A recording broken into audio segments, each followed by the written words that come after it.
him chat with the walking, yeah. Dressed too sharp with the prize. White girls better tell me I'm awesome, yeah. Hot like fire on the pan. If you wanna touch my please use caution. Cold like 0 degrees. I'm out the cage, gotta let out the beast. Revolutionary, gotta let out the streets. Locked in a cage, I'ma let out the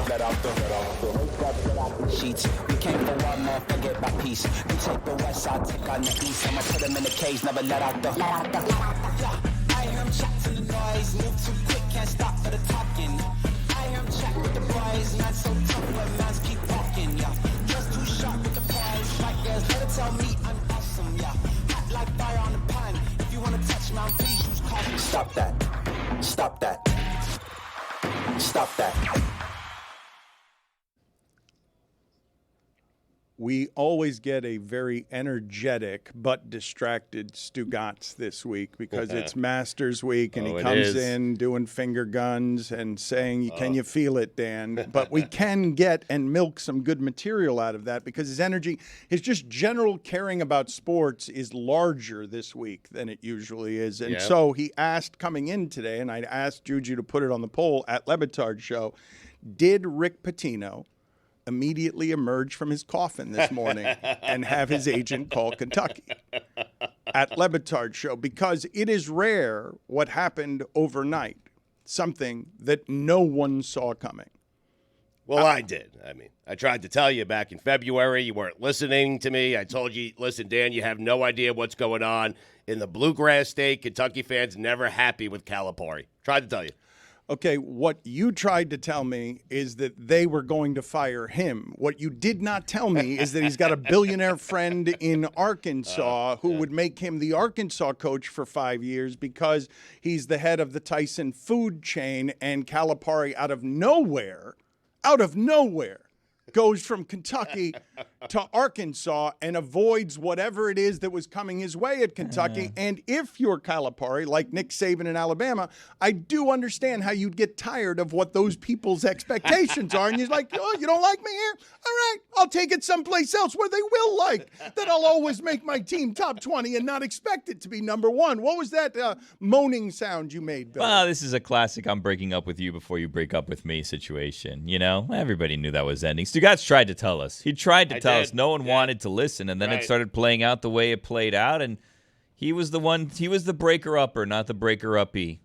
Okay, but 5 years from your billionaire friend who's a booster at Arkansas means that you're breaking up and ending up in a better position for yourself where you're going to be more appreciated in the relationship. You don't break up with someone to date an ugly person. Come on, get out of here. That's crazy. Unless you have somewhere, somewhere better to go, Dan. Everyone knows that. That's why it's called break up, not break down, Dan. It is a step down, though. Is it not? In jobs? Yes. But maybe it won't be because he's there and he makes the matter by himself. Today is a super rare day. In fact, I wouldn't just say it's super rare. I would say it's unprecedented in the history of college basketball. Normally, today, many shows, probably not this one, but many shows would begin with previewing that the championship of men's basketball is being played tonight.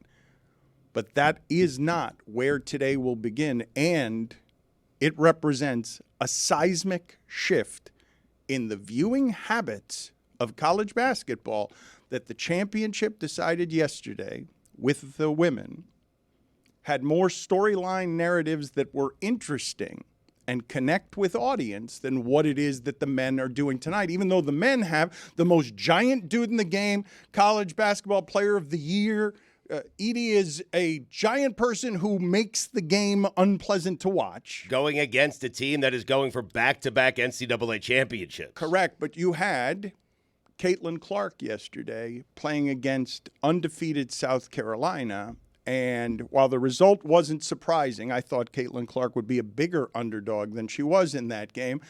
The result was sort of unsatisfying, but it does represent a change, Stugotz, that I did not see coming with the ratings on Saturday night, where everybody on Sunday somehow, Dan Orlovsky, everybody wanted to be a referee from Saturday night till Sunday morning on a single call in a women's basketball game that was being watched by 15 million people, which puts it at a number, Stugotz. And I don't know what the number was going to be for yesterday's game, but I'm guessing it's going to be a football number. It's Sunday at 3 o'clock. And I don't know how many of us had the idea that that number, a football number, could be done at 3 o'clock on a Sunday by anything happening in women's basketball, even as much as a year ago. But the build-up to this has been fascinating to watch. And I know some people like Jay Williams will say that Caitlin Clark will not be remembered as the greatest of all time because she did not win a championship. She was overmatched in that basketball game by a team that hasn't lost in a couple of years. I hate to do this, Dan, because you just brought up a few good points that we need to talk about, but I want to take this back really quick to the video of Stugotz predicting the Coach Cal thing, because I want to point out one thing specifically. So let's play this video first. No fan base goes from wanting to fire their coach to booking their trip to the Final Four on a game-to-game basis, quite like Kentucky. That's not true. No, who's firing? Oh, God. Who's firing Calipari? They fire their coach every other day. I mean, are you paying attention to what's going on in the Bluegrass States? Calipari was number one every year, and they want him to stay number one. No and one he's wants less. He's not. No one wants him. Okay, very good. That was yesterday. Today's today. All right. You are wearing the exact same outfit, Stugotz. Oh, of course I am. It's my Monday outfit. Same hat, same sweatshirt. Yeah. And Dan is wearing the exact same color, but a different shirt slightly. But you are wearing the exact same outfit. It's my Mondays. Is there another point you wanted to make off of that, or you just wanted to point out that he was wearing the same thing, that he was wearing exactly the same clothes? He spent about 4 months here wearing the same clothes. It was about 4 straight months. You can't take a victory lap on that, Stugotz. That's not you trying. I am. But I mean, that's not you telling us that he was going to end up at Arkansas. Well, he didn't know the destination, Right. but he knew the breakup was imminent. Mm-hmm. Why wouldn't he take a victory lap from that? Right. If anyone thinks that Stugotz did that first clip this morning and we're messing with you, you can see the sweat stains on the hat currently that didn't exist back in February. Thank you. But like same amount of stubble, weirdly too. Yeah. You must shave on the same day every week. My Monday stubble. Yep. Stugotz, Sunday shave.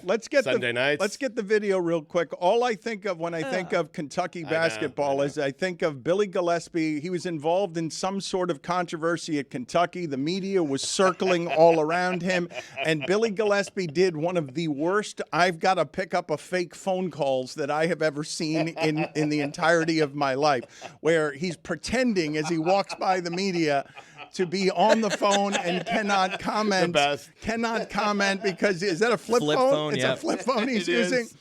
Walking through the rain in Kentucky. Sorry, guys. Sorry, I'm gonna call. No comment. I cannot comment. The result after Stugotz watching the game on Saturday. Yeah.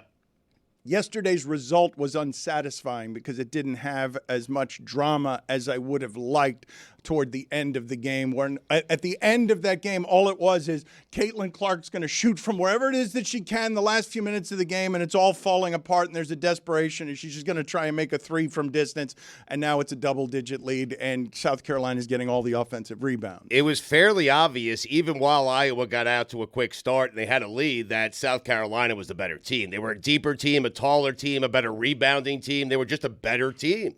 Yeah, it's so rare to go undefeated for an entire season and win the championship. And South Carolina came so close to it last year until they lost to Iowa in the Final Four. But this year they were able to pull off the perfect season. And their bench players had 37 points in the championship game. And Iowa's bench players had 0. And when you can put in a 8 or 9 player rotation and not have your players getting tired or not have to worry about foul trouble for your players because you have someone that is an incredible player that's just going to come in right behind them. Like, I don't know how you beat that. And Dawn Staley has just done such an incredible job at South Carolina building up that program and creating a culture where players want to come there and play for her, and she's going to coach them really hard, and she's going to promise her team she'll win them a championship, and now she's won 3 of them. She didn't get an opportunity to win one in 2020 because of COVID, but they were definitely the favorite that year too. So I think you just have to give Dawn Staley a ton of credit for this team, because not only were her seniors great in that game, but the freshmen made such a big difference, and they're going to be there for probably 3 or 4 years now, and they're just going to be the team to beat as long as Dawn Staley's there. She does a great job of representing her sport and the emotions of everything after the game for her in classy celebration of Caitlin Clark.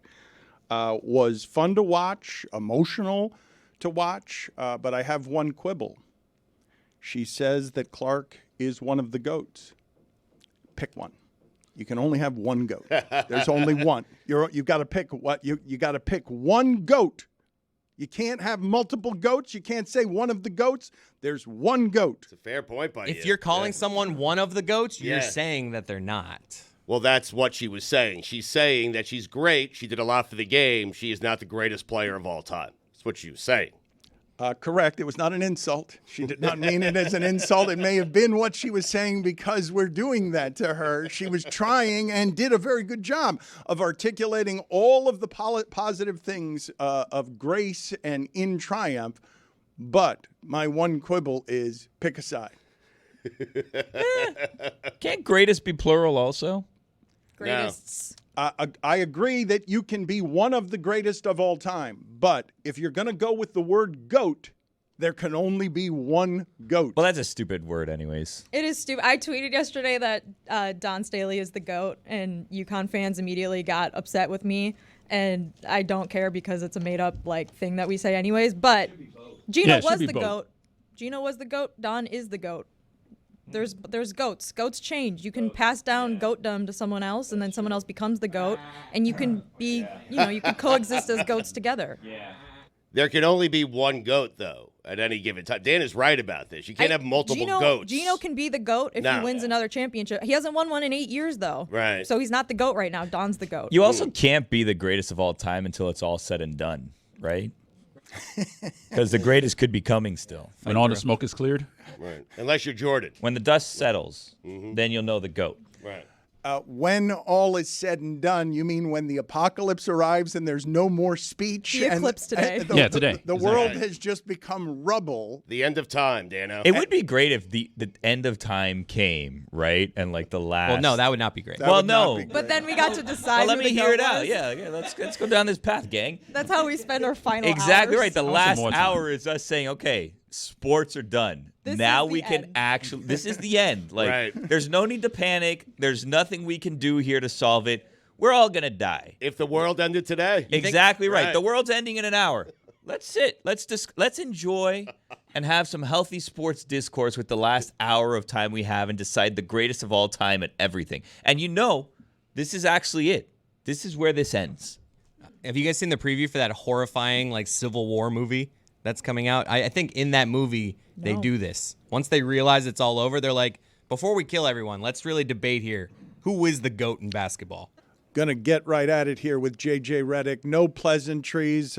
He is no longer an up-and-comer in the business. He is doing giant things in the media, Stugotz. I have told you. I wonder what his opinion is on what I'm about to say here. I have said a couple of times in the last month, J.J., that you're going to make more money in your media career than you did in your playing career. Am I wrong? Huh. That's an interesting take. Hadn't really thought about that. I don't know, Dan. I don't know. How much money's in your bank account right now? Tell us. That is How not, rich are you? That is not what I was asking him. I am just saying he's going to have 20, 25 years to do this, and if he continues conquering at the rate that he's doing it, he's made some very interesting and good choices on what it is that he wants to do. So let me talk to you a little bit about the options you had. Did you turn down an NBA head coaching job? Not a head coaching job, no. I interviewed last year for the Raptors head coaching job. I was not offered the opportunity to coach that franchise. There was a number of assistant coaching opportunities, particularly my first sort of year and a half of retirement that were presented to me. Had conversations with different head coaches about doing that sort of thing. Life is about timing. That's why, Dan, to answer your question, I don't know, and frankly, I don't care. I'm motivated by the enjoyment and fulfillment of doing something. So for me, I really wanted to call games. And once I started calling games, I said, oh, I really like this. I would love to call the finals someday. Did not think it would happen in such a short amount of time. And obviously there was a bunch of circumstances that led to getting bumped to the A team with Mike and Doris. But I get to call the Eastern Conference Finals and the NBA Finals this year. Like, that's my motivation. Same thing as a player. Like, I wanted to be really good at I wanted to be great at my craft. I probably settled on really good. I didn't get to quite to great. So it's the same thing here. I want to be great at what I do. I want to enjoy it, and I want to do it with people that I enjoy working with. And so far, it's been wonderful. He made over $116 million in his NBA. A lot of pocket watchers over at the Dan Le Batard Show. A lot of pocket watchers. No, I don't. Well, we don't have any. So. I don't blame you for not caring. You made 116 already. Yourself. I mean, I am interested in the choices that you're making, though, because you have all of them available to you. What is the most fun? Oh, great question. I would honestly say this. Everything I get to do, I enjoy. There were some things early on, my first year, I signed a 1-year deal. There were some things that I can't say I enjoyed it. I did it because I was contracted to do it. But there were some things like I've been on NBA Today in person, I think 3 times total. Twice my first year in LA, once this year in Vegas for the in-season tournament. I really enjoyed that. When I did NBA Today from the New York studio, you're in a closet for an hour with a camera on you and a screen in front of you. And it's a very small room, and you just sit in there with no cell service, and you don't get more than 10 to 15 seconds at a time. And I'm sitting over there, and I'm like, I'm jealous of the people that are in studio getting to do this, right? So everything I've chosen to do at this point, whether that's been First Take, the podcast, the new podcast, Mind the Game with LeBron, the DraftKings segments that we do on our YouTube channel, and obviously calling games, I enjoy all of it. I would say the best thing for me, truthfully, is calling games. There's nothing like it because you do get that closeness to the game, and you also get a little bit of that performance anxiety that you had as a player. Right before you do the live intro, and then right before, as they're doing the national anthem and the starting lineup, and the producers in your ear, 90 to tease, whatever it may be. That feeling is something that is hard to replicate, and probably isn't at the same level as when I played basketball, but I feel that performance anxiety when I get to call a game, and that's really fun. Whenever I talk to people who were lopsided because they obsessively did something like Kraft being great at three-pointers, and they lose their identity because they have to grieve or mourn retirement and the fact that they're burying who they used to be. Almost every athlete I've ever encountered, and some are better equipped than others, fails with that transition initially just because it's so hard. You don't seem to have, but did you struggle with retirement? Dan, I know you like humor on your show, but if you'll bear with me, I'd like to tell a brief story. So going into my last season, unfortunately, coincided with the COVID year. So I spent 6 weeks in the bubble. My son was starting kindergarten in New York, and I knew that entire fall that this was going to be my last year. And we play a game in Tampa, first game of the season, December 23rd. I play well. We go to Miami for our Christmas Day. We got the noon Christmas Day game. And my wife sends me a video that morning. I wake up to a video of Kai, my youngest, running down the stairs to the Christmas tree. And it was at that moment that I let go. I like Doc Rivers always talks about, like, this internal battle that we face as players within a game. And we certainly face that a little bit as we get towards the end of our career. You can't let go of the rope. You're in this tug of war. You can't let go. And at that moment, I let go. So I really struggled that entire season. My parents called me on New Year's. They said that we've watched the last 4 or 5 games. You don't look like yourself. I wept to my mother. I just want to go home. She said to me, well, why can't you? And I said, because I can't let go. And it's exactly what you're talking about. I didn't want to let go of that part of my ego. I didn't want to let go of that part of my identity. And that entire season, Dan, I can remember games from high school. I can remember games from college. I can remember a random Wednesday night in Washington when I played for Orlando. I don't remember anything that last year. If you said to me, you played the Chicago Bulls when you played for the Pelicans your last season, what happened in that game? Did I play the Chicago Bulls? I don't remember. I don't know who I played that year. I just completely zoned out. And it took a couple months with my performance coach / therapist to get to the point where I could let go of that part of me. It was the most confusing and scary thing. You brought up the word death, and I think any person that has competed in athletics, whether it's been high school, college, professional sports, Olympic sports, when you get to that moment, it is like a death, and it is a grieving process. And I was very fortunate. I would say I was fortunate and lucky in some ways, just due to timing, because I was one of the first guys that had started this player podcast revolution. I had a podcast. I was already going to be doing that podcast. I had 1 year left on my deal with Cadence at the time. And I got asked by Dave Roberts and my agent. They really pitched me hard on doing a year contract with ESPN. It gave me something to do. It gave me a sense of purpose beyond just being it. I remember there were days that first year where I wasn't very busy with ESPN yet, and I was only doing one podcast a week, and I'd have like a Thursday, Friday, and my kids are in school, and my wife's doing all the stuff that my wife does during the daytime. I'm sitting there at home. It's 12 degrees outside in New York City. What am I doing? Right? So this part of the athlete life cycle is incredibly difficult. And I would pose this to anyone who has played any level of sport or athletic. When it ended for you, were you sad? Did you grieve? Was it a hard transition?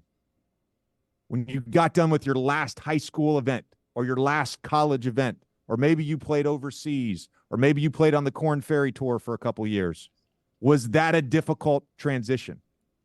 And I would say the vast majority of people would say yes. Now imagine dedicating your life, 30 years of my life, to one thing. LeBron talked about it on Mind the Game.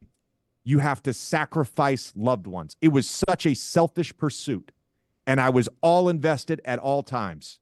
And then that ends. Of course it's difficult. And it was very difficult for me, despite the fact that I had other stuff going on. He mentioned Mind the Game, new episodes every Wednesday on YouTube and wherever it is you get your podcasts. What did your parents see? What did my parents see? Those last few games, or those games where they could tell watching you on television that, what are you? The parents know the look, Well, but you're what? Yeah. What are you doing? What are they noticing? You know what's funny? They weren't the only ones that saw it. I took great pride in a player, and when I ask coaches or I ask GMs about certain guys, one of the things I always want to know is, are they the same person every day? Do they come to the facility and they say hi to people? Do they talk to the trainers? Do they interact with the assistant coaches? Are they in the weight room talking to their teammates, talking to the performance staff? When they get to the arena, are they saying hi to the arena people? Are they saying hello to the PA announcer? Are they going over and saying hi to Reggie Miller if it's a TNT game? Are they the same person every day? I stopped being that person. And it was clear in my body language. It was clear in my facial expressions. And they weren't the only ones. Josh Tiven, playing the Boston Celtics that year, Josh Tiven came up to me before a game, and he said to me, "Hey, man, you don't look like yourself. Is everything okay?" And I didn't know how to respond to that. I was 9 minutes away from competition. And so I went back into the locker room and cried a little bit. I come back out. I was a little ornery that day, and Josh gave me a technical for yapping or something, because I thought Aaron Nesmith fouled me. And then the very next possession, I spun the ball a little too aggressively at him, and he tossed me out. And it's a very like infamous moment in my career where I just, I got thrown out for tossing the ball back to the referee. There's a backstory to why I threw the ball. I didn't actually mean to throw the ball at him. I thought the guy closest to the scores table was making the call to the scores table. It actually ended up being Josh, who was down there, and I was trying to spin it around Tristan. I put a little too much English on it. Him and I have worked it out, but that's what I mean by what my parents saw and what Josh saw as well. And I'm sure, Darnell, our assistant coach in New Orleans, he would talk to me at, pregame shoot around or at walk through in the morning. He's like, what the hell is going on with you, man? This wasn't the guy that was here last year. This is hard, man. It was hard. Jamel, I want to play some video for you here of a bunch of Heat players making predictions on the Iowa-South Carolina game. I want to ask you if you notice anything about this video of Heat players making their predictions on the game yesterday. Put that video up, please. South Carolina or Iowa? South Carolina. Go with Iowa. South Carolina. South Carolina. Roll with the Big Ten. Iowa. South Carolina. South Carolina. I'm gonna go Iowa. South Carolina. Iowa. Huh. Did you notice anything there? No. Are you going to say it was split among racial lines? Because I don't think it was, because I thought I saw somebody black pick. Jamal Cain Yes. saved us from a race war amongst the Heat. Oh, thank you, Jamal. Thank you. Woo, I was getting scared there. I was like, oh, no, don't let all the black people pick South Carolina. I mean, they were undefeated. Yeah, I mean, exactly. I was like, I don't think it's just that. It's like South Carolina is undefeated. They were the heavy favorites. Maybe some of them watch women's college basketball a little more closely than others. Dan, it's not always about race. I hate to tell you. How great has the last 4 months been to see these numbers explode, where you get to a place on Friday night that ESPN has the most viewers it's ever had for any kind of basketball game?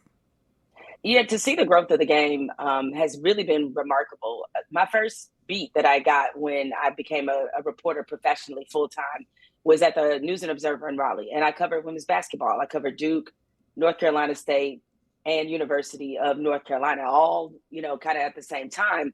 So I was there when North Carolina State went to its first Final Four in 1998 with Kay Yao as a coach. And then when the WNBA started, Charlotte had a team, and I also got to do a lot of coverage of the start of the WNBA and just seeing where the game was, just in terms of interest, in terms of style, media attention, all of those things. It's just so far and beyond what it used to be. My friend LaChina Robinson, who obviously played in college, is a great analyst for basketball for ESPN. She had a tweet that I thought really got to the heart of the matter.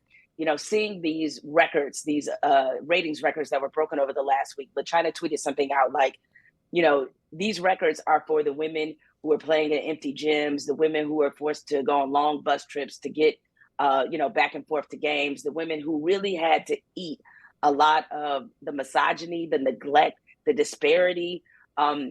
These numbers and where this game is now is for them.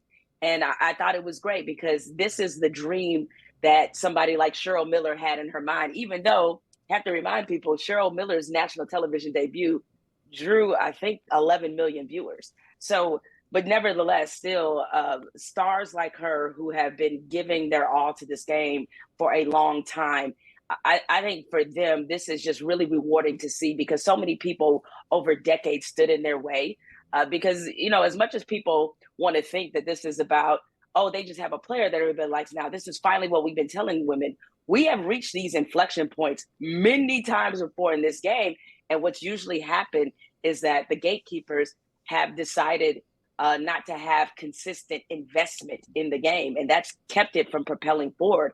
And so more than anything, I'm hoping that this is the moment where the media, the brands, the fans, everybody aligns to continue to support this game and not just one or two players, and understanding overall that this is just a wonderful product to be attached to. But mostly, Dan, I'm happy for those who really laid the groundwork in order for somebody like Caitlin Clark and the attention she's drawing to be possible. Even at your most hopeful, could you have expected the number that we saw Friday night?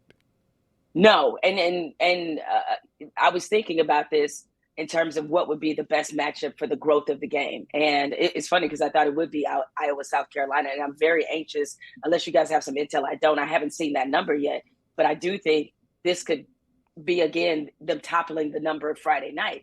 But if that happens, I mean, Dan, you're talking about them setting 3 ratings records in 1 week.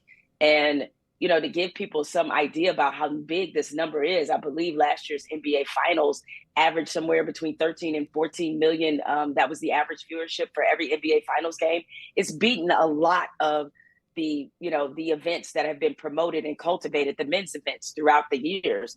And I think there's a legitimate chance that this championship game could come very close, if not beat what the men do tonight. And so, no, I could not have imagined this. I thought the number would be pretty good, but I thought it would maybe taper off just slightly a little bit from last year. And that clearly wasn't the case. That number is not out yet. We will give it to the audience once we have it. But Jamal, I'm wondering, do you think it will continue into next season?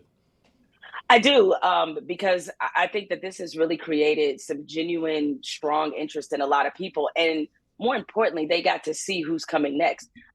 Honestly, the freshman class that is in college basketball, women's college basketball right now, is a game changer. So if you watch the South Carolina-Iowa game, how could you not see Malaysia Fawiley, who's my favorite player to watch? And that's no shot at Caitlin Clark at all. But when I saw me and a bunch of my girlfriends, we went to Paris to see South Carolina play Notre Dame at the beginning of the season. And that's when I first saw Malaysia Fawiley. And I was like, she is incredible. And so you see her, you see Juju Watkins, you see Hannah Hidalgo at Notre Dame, and even the remaining team that South Carolina will have once Cardozo leaves. I mean, the game is in great hands. And I do think that while people recognize there was an all-time great player playing in the game in Caitlin Clark, there was also a lot of great players that were feeding, that will have compelling storylines and give people more than a reason to watch. I also think her popularity is definitely going to follow in the WNBA. I mean, already we saw the Las Vegas Aces announce that they are moving to a bigger arena, something I have to tell people that they've done before. So this didn't just start with Caitlin Clark, but they're going to move to a bigger arena for the game against the Indiana Fever, because presumably next week in the WNBA draft, they're going to pick Caitlin Clark number 1, but they're already going to move that game to a bigger arena because they know what the interest will be. And so I think this is definitely going to carry over, because now we have the additional storyline of WNBA players allegedly hating on Caitlin Clark. And so people are going to want to follow that drama just to see how does she stack up when it comes to truly, with really playing with the best of the best of the best at the next level. What do you make of that hating that you speak of? It's so interesting, and I'm gonna tie this to this. Listen, I'm too old to be as heavily invested in rap beef as I used to be. Okay, so they got this whole J. Cole, Kendrick Lamar thing going. J. Cole apologized for some response bars he made after Kendrick Lamar took a shot at him. So it's like this whole mess. I think between that and WrestleMania, the men folk are losing their mind right now. But that's beside the point. It's funny how people are complaining that J. Cole apologized because they want to see beef. They want to see tension, and they hate the fact that he apologized. And some people were even critical of his response rap to Kendrick Lamar, saying that wasn't hard enough. We need some grittier. Same set people when they see Diana Taurasi and Breonna Stewart giving their honest take as players about how they feel Caitlin Clark fits historically, and also Diana Taurasi talking about where she'll fit in the next level. Then it's, oh, no, you women, it's your responsibility to politely welcome her into the game. Listen, first of all, there was nothing wrong with what Diana Taurasi said. I saw the complete interview, and she gave her props for being a great player. But she said reality is going to set in the WNBA. Again, 12 teams, 144 roster spots. It is highly competitive. You see great players who were great college players get cut in the WNBA all the time or can't make a roster. And that's not to say she'll be in that position, but it is to say if people are expecting her to average 30 a game at the next level out the gate, that's probably not going to happen. And that doesn't mean that Caitlin Clark isn't good, but there is going to be a difference in style of play, who she's guarding, who's guarding her, than what she has seen in the NCAA. I thought this is sports. I thought this is what we often see. And I just find it funny that we're still in that mode that women have to be kind all the time and nice, and they have to, be flowery about their opinions. And to me, it's bespoke more of that. I mean, Breanna Stewart has 4 national championships. If somebody asked her, will she be the GOAT if she doesn't win a ring? What do they expect her to say when she's won 4 of them things? I mean, there's a lot of great women who have won titles, Maya Moore. I mean, like there's a long list. And so in their mind, considering how many great players have won titles, yes, the standard criteria for you to be considered a GOAT is that you have to win. And she was not the only former player that said that. A number of them did. And I don't know, they played the game. I sort of trust their opinion. When it comes to music, I trust Bomani's opinion. Bomani is really disappointed in J. Cole, it seems like, for not going back into the beef. I thought it showed a maturity. What's wrong with an apology? A maturity, a spirituality. I thought it showed Dan, nobody wants that. Nobody wants your spirituality and apology, okay? And granted, I come from, again, I'm not saying that I know the ins and outs of all this beef and why Kendrick, I mean, I kind of know about the beef with Drake, but we're coming from a generation where Pac rapped on Hit 'Em Up, which is maybe to date the coldest opening bar I've ever heard, and also one that made me want to instantly pray and reevaluate my life with God. Those are the kind of bars you want, okay? You want bars that'll be like, damn, he said that in front of his mama and everybody?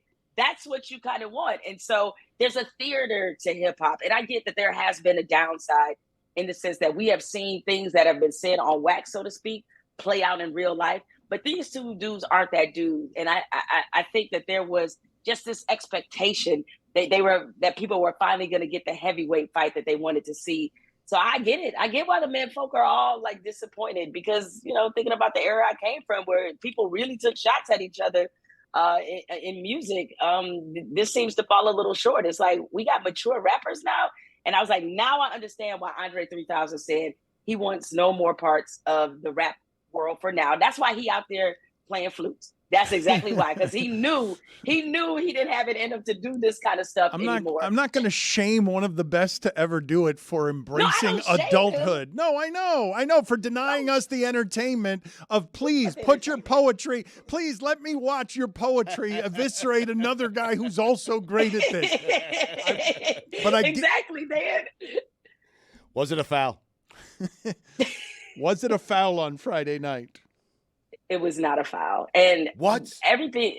No. Okay. So here's my take is that to me, consistency is the most important part of officiating. Right. And given how that game was called, there was nothing consistent about that call and where it came. There was also clearly no advantage gained from the play, a slight lean in, a slight little movement. I just didn't consider it egregious enough at that point in the game to make that call. And granted, I am not the person that believes that it is the official's responsibility to necessarily keep our entertainment, our entertainment possibilities alive. Like everybody wanted the players to decide the game. Iowa still could have very easily won that game. Who knows where that offensive possession was going with UConn? Still could have happened. But we watched this great game, for 4+ quarters, and then for it to end that way, it's like, come on, man. Like, it just was such a letdown and a call that I didn't think was necessary. Like, I think if somebody gets a shot off after that, nobody's going to be like, oh, but that moving screen, practically nobody. Everybody's just going to say, okay, they got a shot off, they missed it, or they made it. End of story. So much like, with the Detroit Lions, with the NFL earlier this season, when we saw a fantastic play of theirs get completely ruined, you just don't want to leave people with that feeling of ruining something over something that's so ticky-tack that you've overlooked 1,000 times in the same damn game. Purdue, UConn, 9:20 p.m. Eastern tonight. You staying up? Oh, she's on the West Coast. Oh shoot, the men are playing tonight. If Oh, you were I on totally the East forgot. Coast, would you no, be I'm staying kidding. up? if I were on the East Coast, Yes.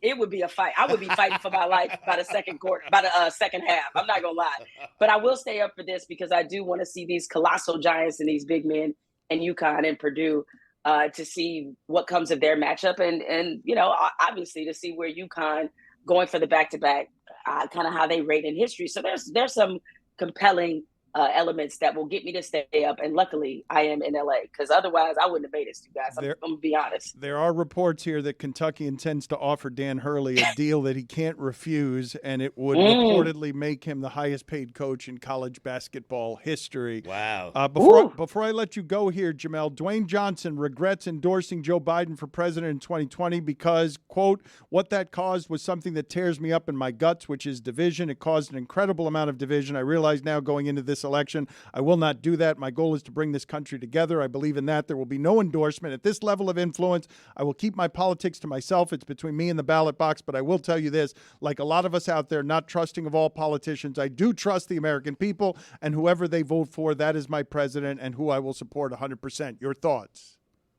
That is the most statement, non-statement I've ever heard. And I love Dwayne Johnson. Like, during my time at ESPN, if you ask people the number one person who they felt like when they did the car wash was like the best person that came through there in terms of like how they interacted with people, how nice they were, it was easily The Rock, or number two would be Kevin Hart. And that's the kind of, frankly, political cowardice that's hard to respect. I don't understand how Joe Biden is the divisive one when what he's running against is pushing bigotry, xenophobia, every other phobia and ism you could possibly name. That is what they're literally campaigning on. Joe Biden is not campaigning on those same things. And so I don't even understand how Joe Biden got attacked for being the one who's dividing people. If he wants to stop the division, then he shouldn't at all make it seem like he is aligned with the side that is pushing only division. That's their entire agenda. They have no policy. All the entire thing that they have is to get you to hate somebody else that you perceive is lower on the totem pole than you. And so even though he said he was going to keep his ballot to himself, he actually didn't, because there's only one other person who will be the presidential nominee. So unless you plan to write in yourself or plan to vote for Donald Trump, you've made your decision that you are voting for xenophobia and bigotry and all these other things that you claim to stand against. So I just thought that wasn't his best moment. And it was so unnecessary, too, because I don't know. I wasn't going around wondering who The Rock was voting for. So I don't know why he decided he needed to share that. That's right. Cue my music. Friendly neighborhood race lady. See you later, Jamel. Thank you. All right. See y'all.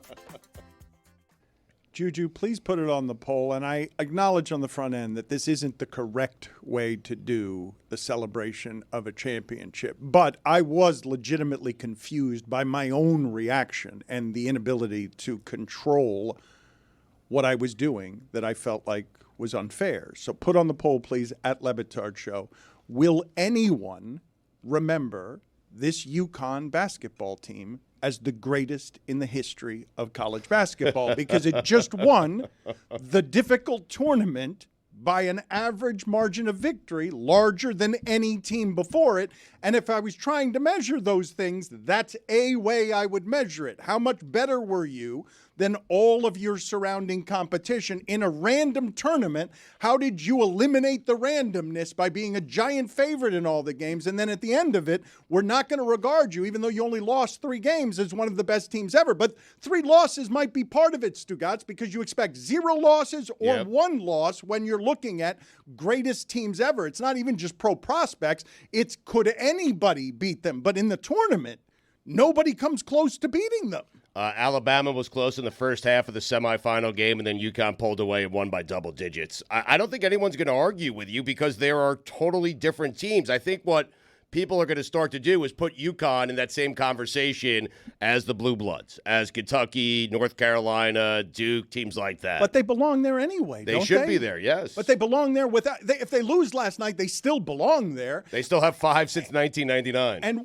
And who are the greatest players in the history of UConn? Like when I associate Ben Gordon with championship UConn. When I associate, like, who were their pros? Ray Allen, correct? Yeah, Ray Allen. Like when you think of Kemba Walker, Richard Hamilton, Rip, Ryan Elamine. Boatwright. not. Jake Voskuhl. I associate Jake Voskuhl, but not as a great pro. Jake Voskuhl is I not. mean, it's different. He had a pro career, I think, for like, 6-7 years. But Jake Voskuhl's in that conversation, just like Khalid Elamine. Hashim Thabit. Man, he was going to be so good.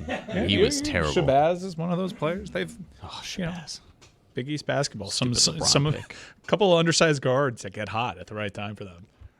Can you guys play the juxtaposition, please, to the emotion of the anchors who are all over television, swooning like Greg Cody? I am legitimately surprised that Greg Cody, I don't know, Chris, how surprised are you by this? That your father meticulously planned, first of all, you went to Amazon just out of curiosity, and I don't mean to insult you, but I'm just surprised that you can order something from Amazon yourself. Is that something that you did yourself? That's a fairly recent phenomenon with me. I would say in the last 2 years, whether it's Christmas shopping or what have you, I mostly buy from Amazon now. I'm not proud to say it, but I ordered these things, and Amazon delivery is so quick.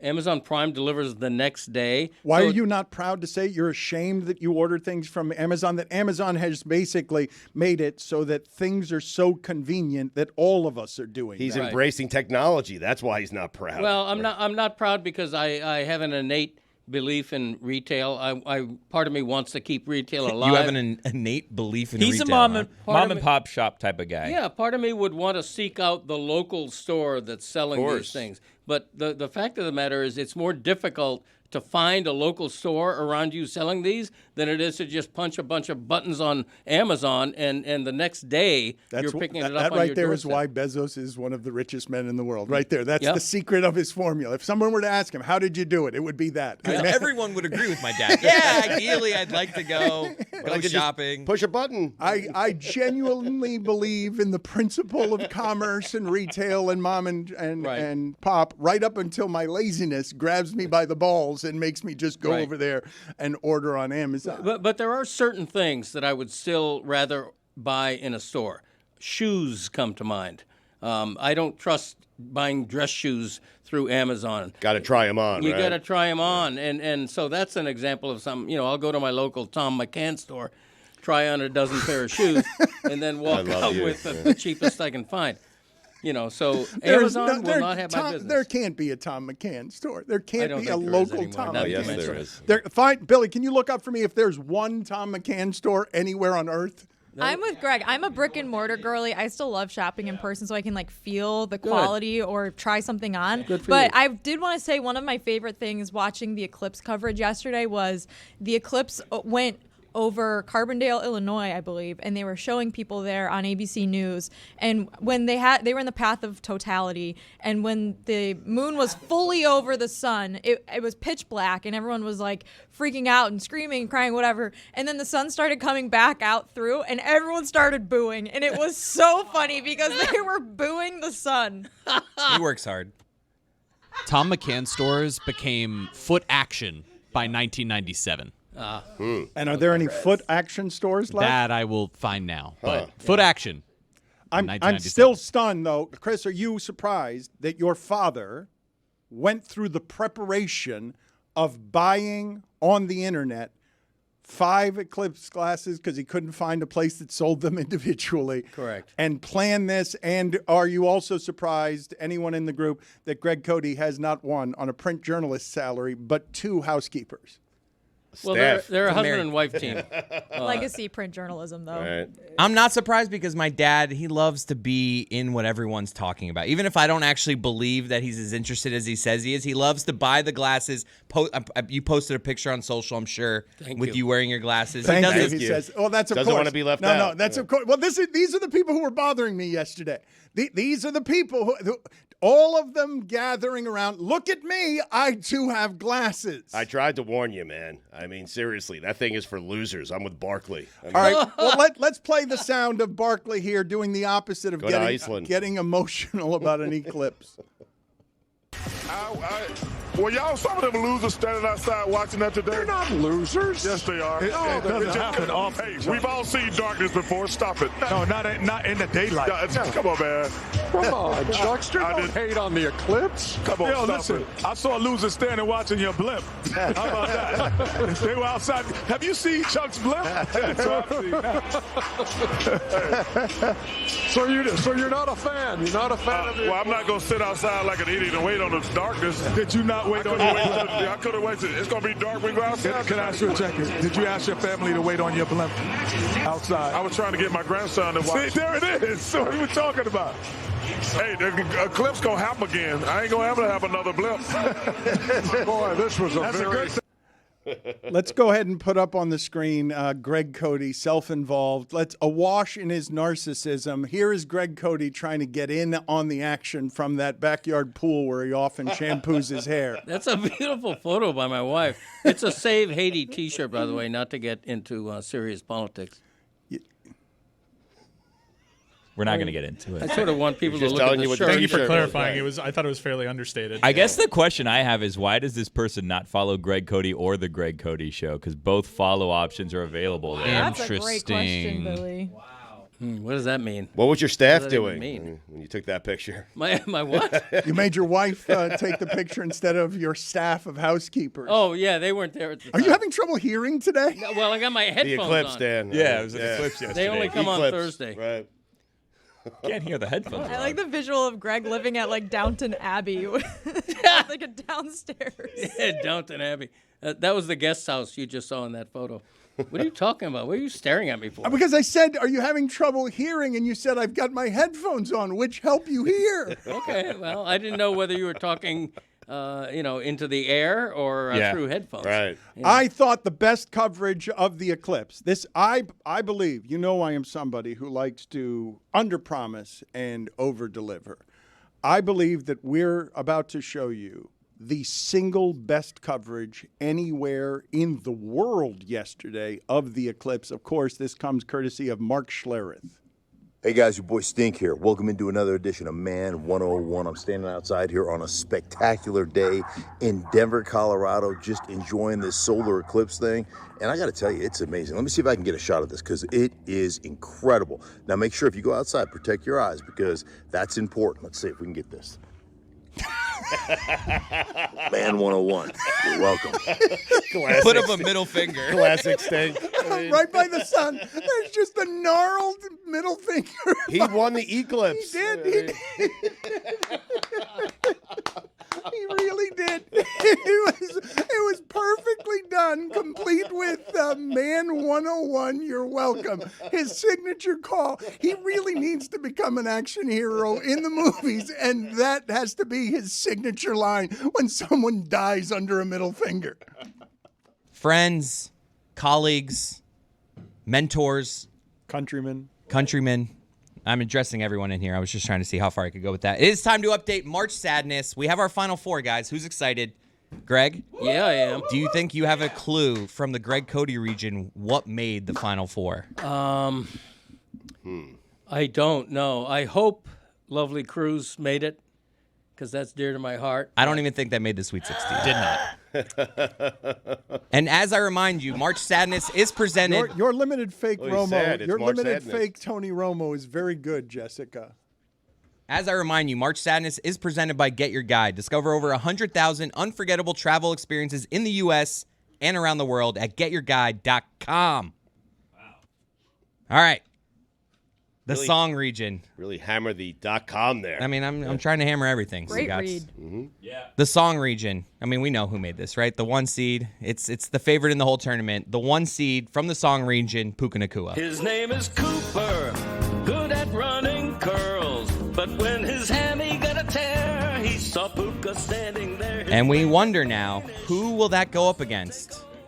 Well, the song region is going up against the region of death. And who made it? A 16 seed. Made it to the Final Four, and it's Roy as the bear. It's excellent. I've got to be honest. Roy Bellamy, the costume that he ended up putting together, very sparse. It's a cigarette, it's a backward cap, and it's an apron, and yet he pulls off looking like somebody who would be working in the kitchen of the bear. So it's very exciting to see who will make the final from those two. In the other matchup, we have, out of the Greg Cody region, let's see. It's Nice Hat. Can't trade Marino. Nice hat. Nice hat, Zaslow. It's what he's most known for. It's not like I'm holding on to it. Do you remember what Scott Mitchell looked like in that next game after Marino They got were hurt? 9-2. They were 9-2. Amazing. And then they lost their last 5 and missed the playoffs. Nice They hat. were 9-2. But it's Marino. Nice And then the hat. next time we saw Marino, after Greg Cody traded him, he threw for 5 touchdowns. Nice and he was hat. Dan the Man on the cover of Tackling Sports him. Illustrated. You can't trade Marino. Nice hat. So that makes our Final Four. Deserving. I mean, And it is going against the club region. Who do you guys think made it here? We had I Get Bitches left Lucy. and right, and It's we gotta had be Lucy. You fat piece of bleep. So just lowest common denominator. That's right. Yep. And I'm the winner. guessing Lucy is going to be the winner. And the winner, reaching the Final Four, 8 seed. I was getting bitches left and right. We need Lucy to win as a consolation prize for Caitlin Clark and Iowa losing. She's going to because come in second place. You could just rename all of March Sadness Lucy Rodine. This feels like Puka Nacua versus Nice Hat to me. Greg, you had a An all 50% Greg chance. final. Yeah. I like it. Her sadness is profound, right? Lucy, we have not been able to check in with her this week. Is she broken? Is she taking leave just because she's so sad?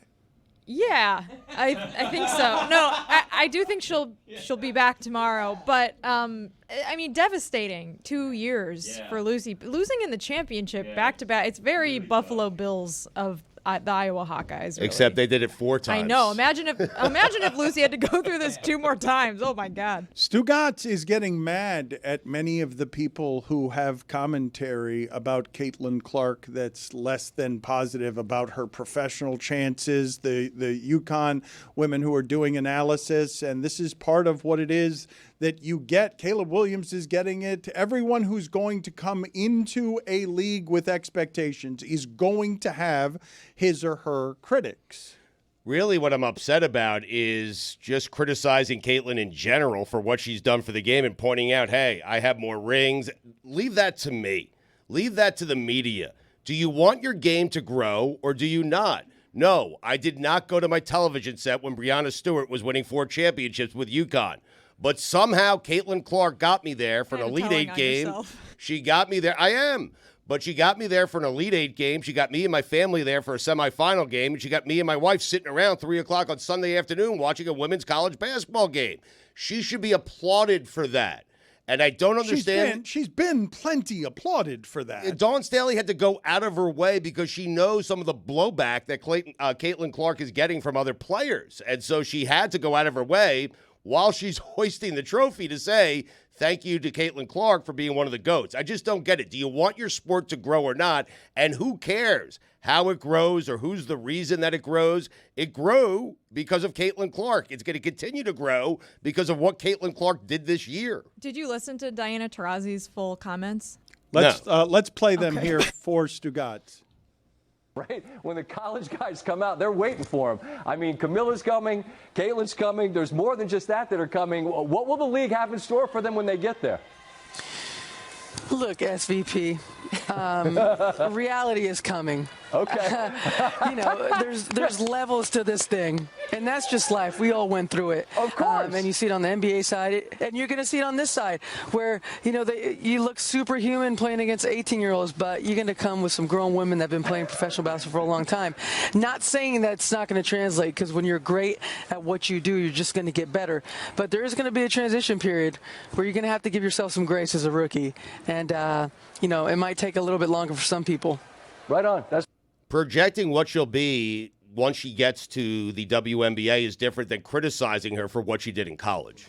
So I'm not upset at people who are saying, hey, but she who might. did that? How many people were doing that? There were a bunch of people saying, why is she getting. Brianna Stewart said you have to win a ring to be the GOAT or something. And Brianna Stewart has 4 championships. But, so, yeah, I mean, isn't that your whole take? Well, that's my take, and I'm saying leave that take to me. Brianna Stewart, you don't need to go there, okay? That's what I'm trying to say. I mean, that you're entitled to say it, but it should come from me. It should not come from Brianna Stewart. Her game grew. Does she care about the game? Okay. What a pivot from Stugotz. Is she upset about the fact that she's not the one that grew it the way Caitlin Clark did?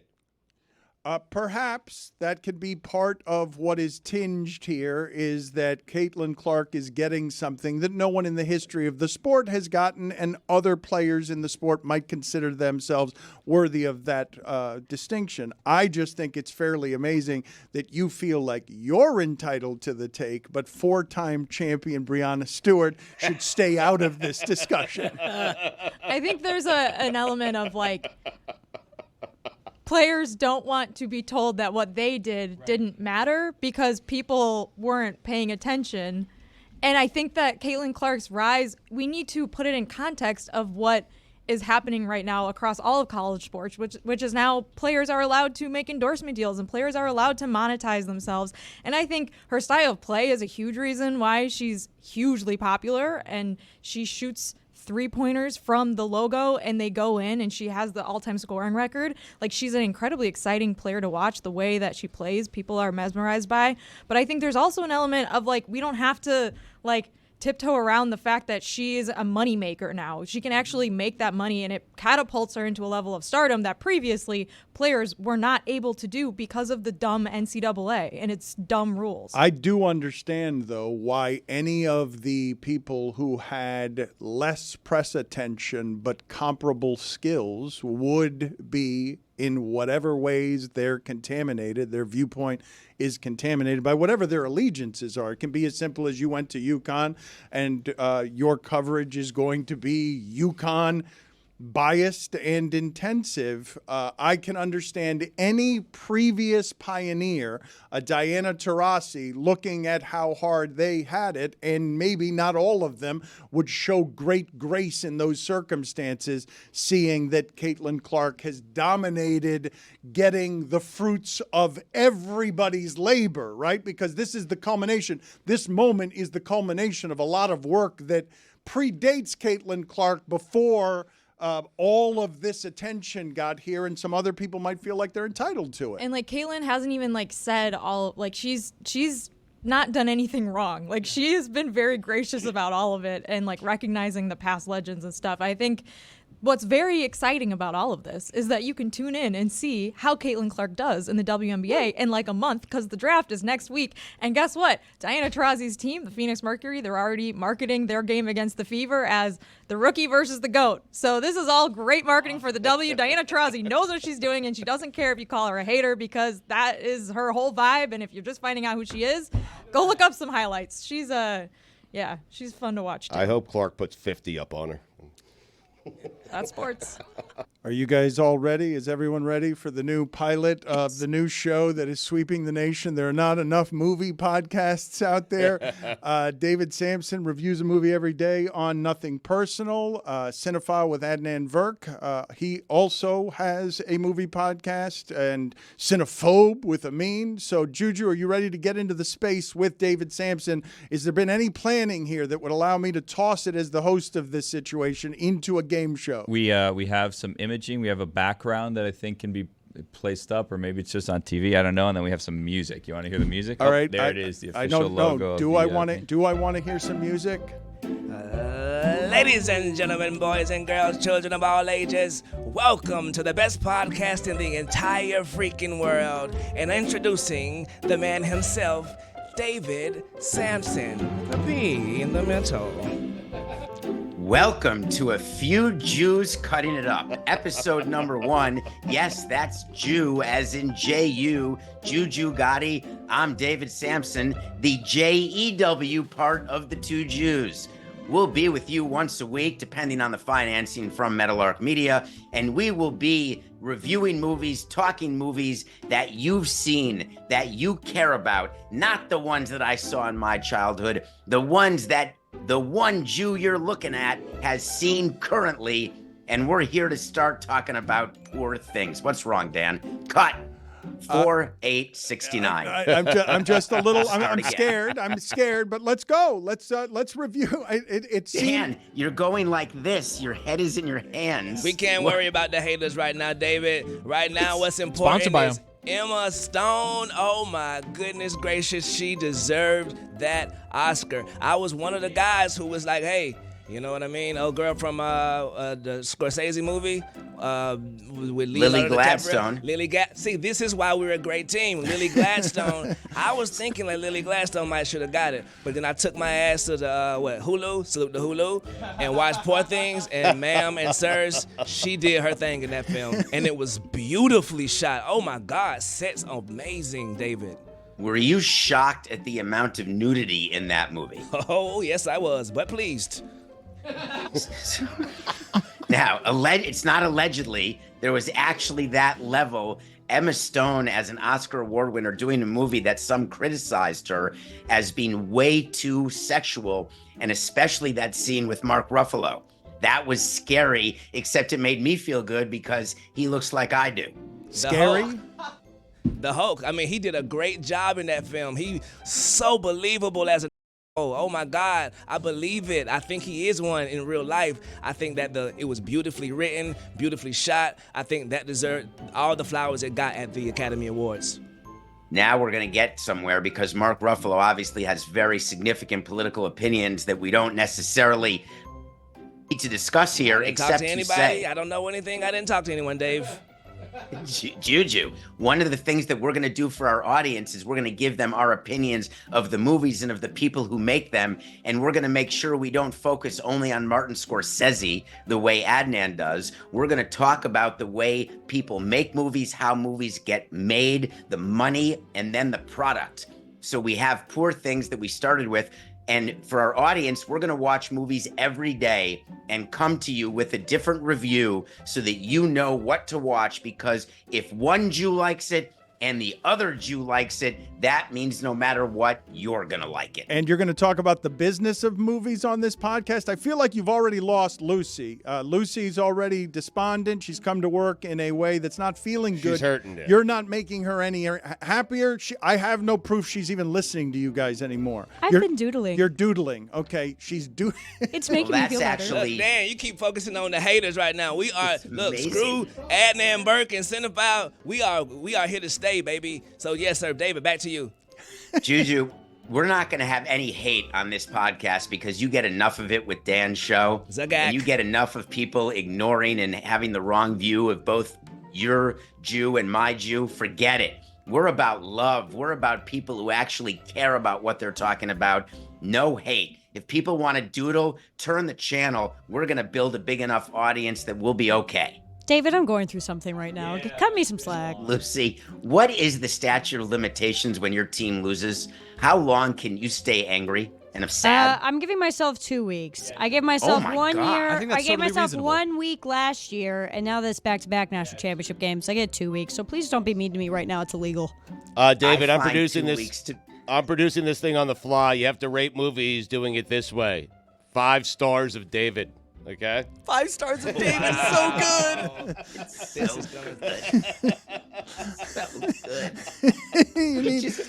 Just give him an executive EP. producer. If you give him an EP cut, he will absolutely help this. This project needs the power, strength, and voice of a Stugotz to make the business profitable, right? You need his help. Let's go. Stugotz. And the best thing, Stu, is that you can do this from anywhere in the country.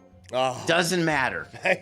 Don't open that door. Trust me. Don't open that it's door, open. David. I'm running through it. Stu, all you need is a Wi-Fi connection. Give us 1 hour of your time a week, and we will do this cutting it up with two Jews rating movies with stars of David. Stugotz, I would be very careful, Stugotz, of getting into business with this man because he's on tour right now and he knows how to. If you think you not writing a book that you're publishing is going to make money, give this man an opening to some of these opportunities. If you hosted this particular show, there's a business opportunity here for you. Is there a paycheck, though? I mean, well, you got to be careful negotiating with Simpson. Stu, I'm going to give you the terms of the deal right now. All right. I'm going to give you both a piece of the show and a weekly fee to guarantee that you show up. How much, though? I'm in.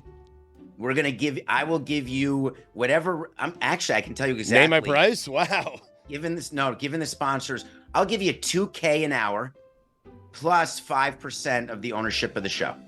Wait, hold up a second. I think I can do this. I'd like to be be a part of hour. this show. Yeah, I can do this. I love I'm in on the 2K an hour. Wait, Lucy. Hold on, Sharks. Yeah. No, Simpson, you will be 5% able. Stugotz is Samson, low. if 2K you an want hour. to, you can have your choice of the group. Actually, if you want Stugotz to do it, but I'm sure the others. Now that you've named your price, I'm sure all the others. I'll take the deal, David. That you'd want would take the deal as well. I'll do $1,500 an hour, and I am also Jewish, so We've got bidding war. It's two Jews, not three. Mm-hmm. The name of the show is But like the all Hee Haw Jews 3. are welcome. Yeah, all Jews are That's welcome. We just- can't be Let me put that out there. excluding the Jews. I mean, come on, David. All Jews are welcome to listen and sponsor, but the microphone, we don't hand out microphones the way LeBatard does. We are very careful with our microphones. his ass. We've got Stu, Juju, and David. Those are the microphones. That's it.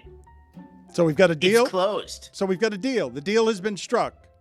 $2,000 for every week that you do it. Right. Plus, You understand? No, but you have to do it. You understand what Samson's doing? This tour he's doing has nothing to do with Meadowlark. Samson is a hustler. Samson is put on a tour. I get it. Are you in Boston? He's gone rogue. You're in Boston tonight because someone else is paying for the tour because he can get these people to pay. These are the things you have to do when Bimmel doesn't return a call. Now- You just go on your own. Now imagine the three of you touring the country I'm in. reviewing movies. Juju. The Beatles, baby. And I've got a better one for you, Stu. Juju and I are happy to do it in Chicago. We're happy to do it according to the Northwestern schedule. Love it. We are very flexible about where we will record the show, but I need your complete attention and buy-in to this hour of content that we'll do per week. You got it. Just so I'm clear, $2,000 an hour, correct? And I'm getting 80% of the show. You're getting 5. Juju is getting 15. Is that the deal? That's almost the deal, but Oh. not exactly. And I will give this to you in writing so you can show it to your agents and lawyers. No, and we're I will good. demand a response I trust quickly. No, you. I'm the only one. And that was two Jews cutting it up. Look it up, With dude. David Sampson, the preview. We're going to just show a little thought. We can't give you the whole thing right now. But next time, we're going to have it all the way together, Daddy. Salute to everybody. I am fine with making that an hour that exists on the show next week because you guys have figured out how to do this correctly. No, they've figured out an hour not doing it on the show, so they can. Yeah, it's gonna be their monetize own it. podcast. Yeah, you're not. You've lost this leverage. It's not yours Samson anymore. will sell it back to the company because he can get it sponsored. Samson will just go out there and get it sponsored the way that he got his tour sponsored. That's in Boston tonight. Where do people get more information, David? You can go to citywinery.com. You can buy tickets. We're going to be in New York on the 29th. We still have Nashville and Pittsburgh to go. Tonight, I'm focused on Boston, and each show is pretty specific to the city in which I'm in. So I'm going to be talking about the Red Sox today. I'm going to be talking about the Bruins, the Patriots. We're going to talk about Dynasty, the documentary. And then we do topics of the day outside of the city. It's a pretty good show in that we also have the Boston Marathon race director as a guest tonight. And the Boston Marathon is coming up this Monday, Patriots Day. So people are enjoying it. They're loving the episodes when they're released. They're loyal. We're building. It's like the Training Wheels tour. We're starting something. And you have to start somewhere, Dan. You can't just talk about doing things. You actually have to do them. Can you give me a business explanation for what it means that Last Dive Bar has filed for trademark of the Las Vegas A's? This is a big story. In baseball, when you're going to move, like when we went from Florida Marlins to Miami Marlins, there's an entire legal process you go through before making the announcement. And it turns out that the A's never secured the name Las Vegas Athletics. And so the last dive bar said, we're going to apply to the trademark office. It's a federal application process, and they're trying to get control of Las Vegas Athletics. But then it was announced that Major League Baseball actually filed in Mauritius, and which is absurd, but as part of the Paris Convention, it could count toward a U.S. filing. There's going to be an amazing fight, and it's going to take quite a while to solve itself. And the last dive bar is this organization that was started in order to bring attention to the Oakland A's ownership and the nightmare that it is. And they're pretty good at what they do, drawing attention to it, though, of course, the A's are pretty good at drawing attention to themselves. And it just looks like another misstep by baseball and by John Fisher, the owner of the Oakland A's. It's just downright embarrassing. Way more so than Marlins Park not being full, way more so than any other team right now. It's one of the biggest issues facing baseball. Nothing Personal is the name of his podcast. He is very aggressively climbing up the sports media ladder. I don't have time to talk to you about the Rich Eisen experience. Thank you, David. We will talk to you again soon. And again, if you want tour information, David Sampson, impossibly, David Sampson is on tour, and that information is on your screen. He might be coming to a city near you.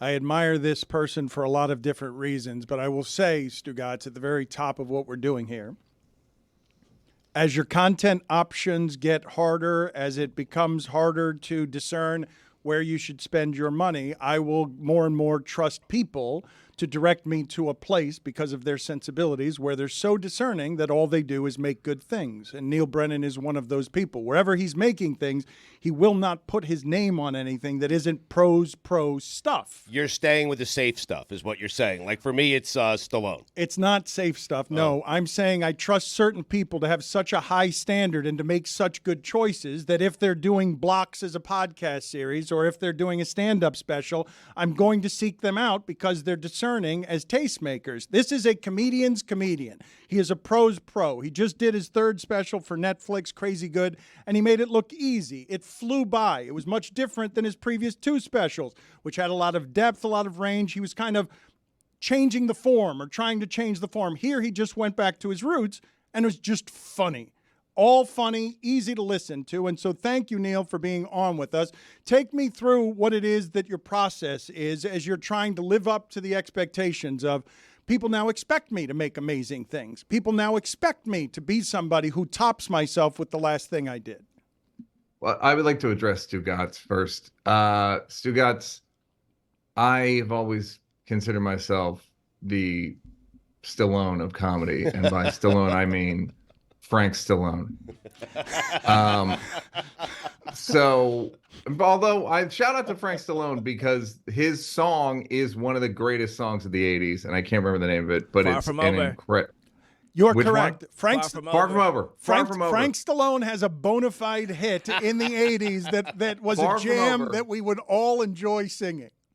Yes. It's an incredible song. It's one of the, whatever that genre is, it's one of the best ones from it. So, but whatever. But I'm not going to throw away this huge opportunity to talk about myself by talking about Frank Stallone.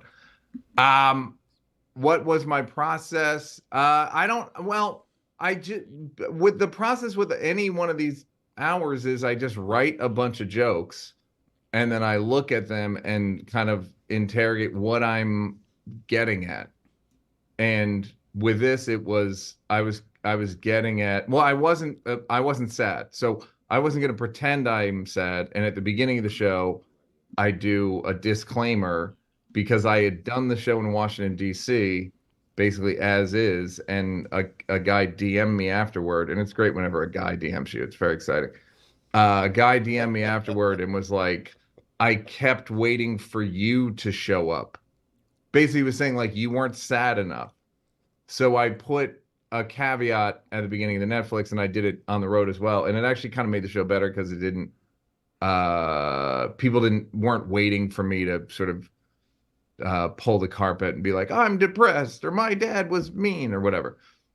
So this was just arranging the thoughts I had and about the subjects I was writing about or concerned about in a way that was that just flowed smoothly and getting the transitions right and getting the setups right. Well, but you're great at all that, right? The sculpting art of stand-up you have perfected. Even other stand-ups would say, yes, he's just very gifted at how it is the delivery of these things has to be. But I want to explain something to the audience. The new podcast he's got, Blocks with Neil Brennan, based on his Netflix comedy special, Blocks. It's available wherever you get your podcast. It's exceptional, but people have come to expect a dark vulnerability from your comedy. I don't know if they've come to expect you to be more vulnerable than any other comics in sort of exploring the depths of your unhappiness and making the funny around it. You had different expectations with this one. I didn't realize that you're so attuned to your audience wanting you to be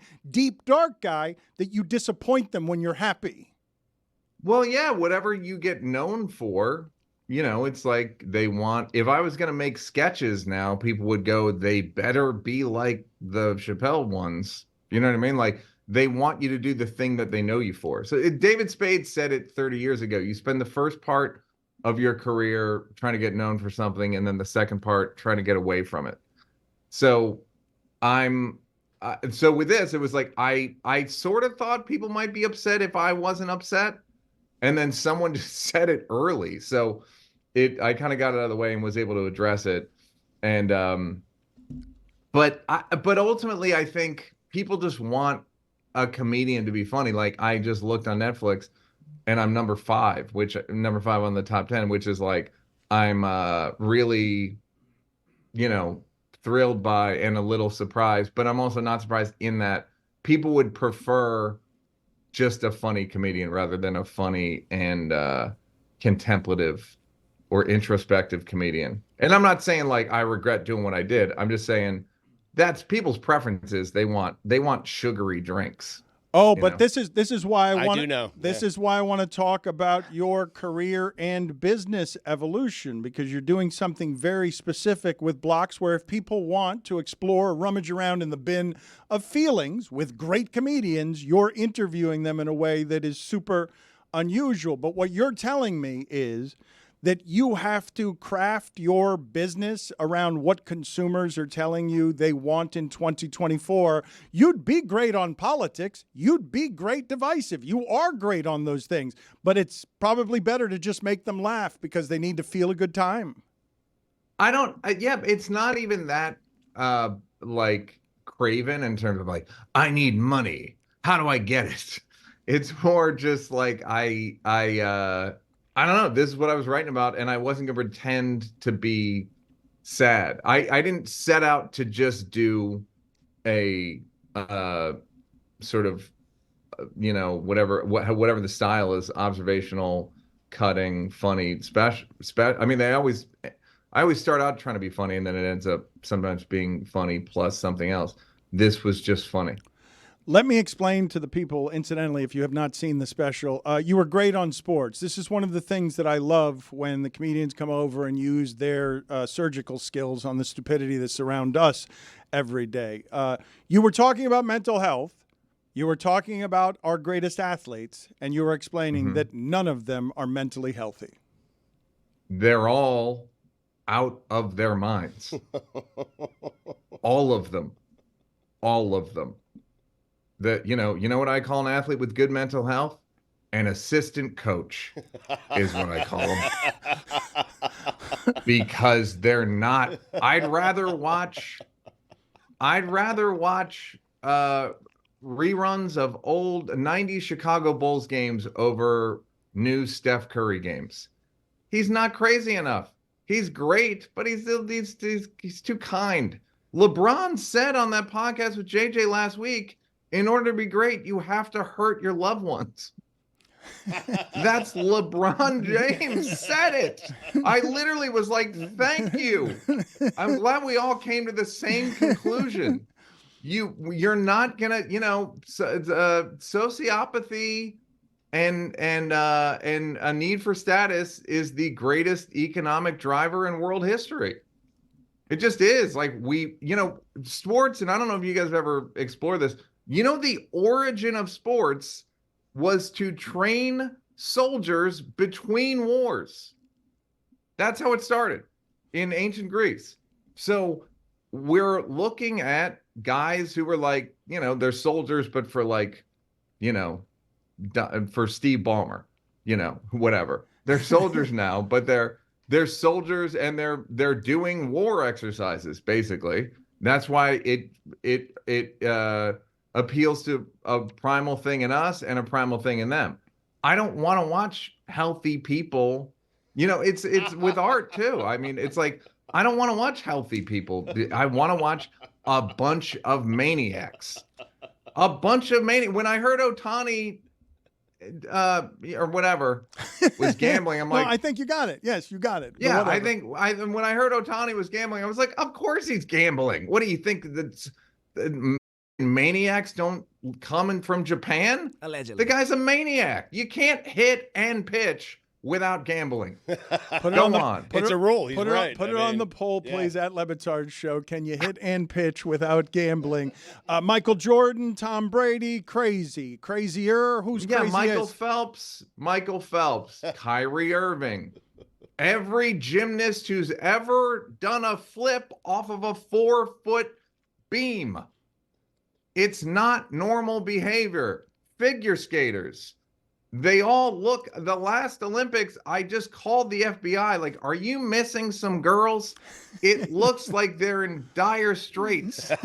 They have to spin around, become a hologram of themselves, stop, act like they didn't just travel through time, and then go to that little booth and sit with their kidnappers.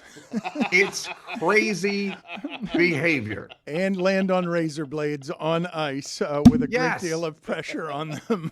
Yes.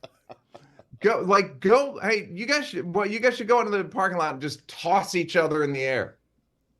See how it is.